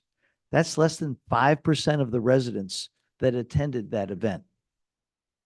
In fact, only 2 events last year saw more than 10,000 in attendance: the 4th of July and Founders Day. And the city spent over $140,000 tax dollars on each event. Maybe we do too many events. Maybe we need to just stick with national holiday events. I don't know the answer. What I do know is the city is looking to budget over $685,000 in fiscal year 26-27 for 24 special events currently scheduled. I enjoy attending each and every one of them, but are we spending the taxpayer dollars wisely? Traditional events do not seem to attract the number of residents to justify the dollars we are spending. Parades are scarcely attended, but cost about $10,000 apiece to host. Our boards and city staff need to start brainstorming and rethinking not only what events we're putting on, but also how to adjust the programming to attract and the interest of our residents in 2026 and beyond. We're holding a lot of the same events that we've done for almost 100 years. And people have changed, interests have changed. And I really think we need to look hard at the events that we're putting on to make sure that we're reaching our residents. I've said it 100 times, Deerfield Beach is a community, and I enjoy going out and being with our residents. But when, less than 1% of the residents come out to an event that we spend $70,000 on, it starts to make me wonder. And it was a great event for the people who went there. We heard it today. It was a great event. The entertainment was wonderful. All of the activities were great. I think we marketed it well, but for some reason, individuals don't seem to want to participate in these events. And so we've really got to start thinking outside the box on how we attract these individuals, because these events are important. It does highlight who we are as a city. And I'm just hoping that Parks and Rec with our various boards can start figuring some of this out, because I'm afraid we're throwing a lot of good money and we're not getting the return on investment that I think we all really want. And those are all the comments I have today. Thank you. I want to point out two things that are upcoming. First and foremost is June 30th, which is the budget workshop. The Assistant City Manager mentioned it at 6 p.m. is the Hillsborough Technology Center. Please come out. This is the opportunity for you to give us, as your electeds, feedback on what priorities to put into the upcoming budget year. You can always reach us anytime, but that workshop in particular is a great opportunity for you to come and make your opinions known. Nothing is set in stone in the budget. This is the opportunity that we're going to give feedback to the city manager and his staff, and we would love to have that feedback from all of you as well. And second is, before our next meeting, which is going to be July 7, is going to be July 4th, the 250 Independence holiday for the United States.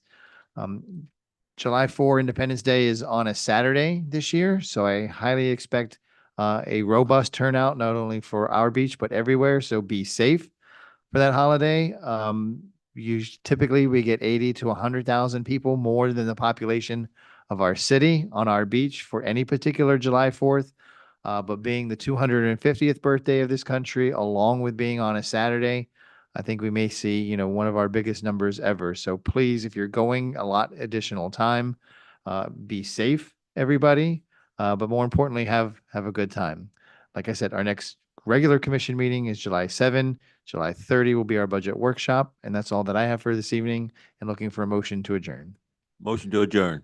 Second. Motion adjourned by Commissioner Preston, second by Vice Mayor Hudak. All in favor signify by saying aye. Aye. Anyone opposed? Let the record show unanimous consent.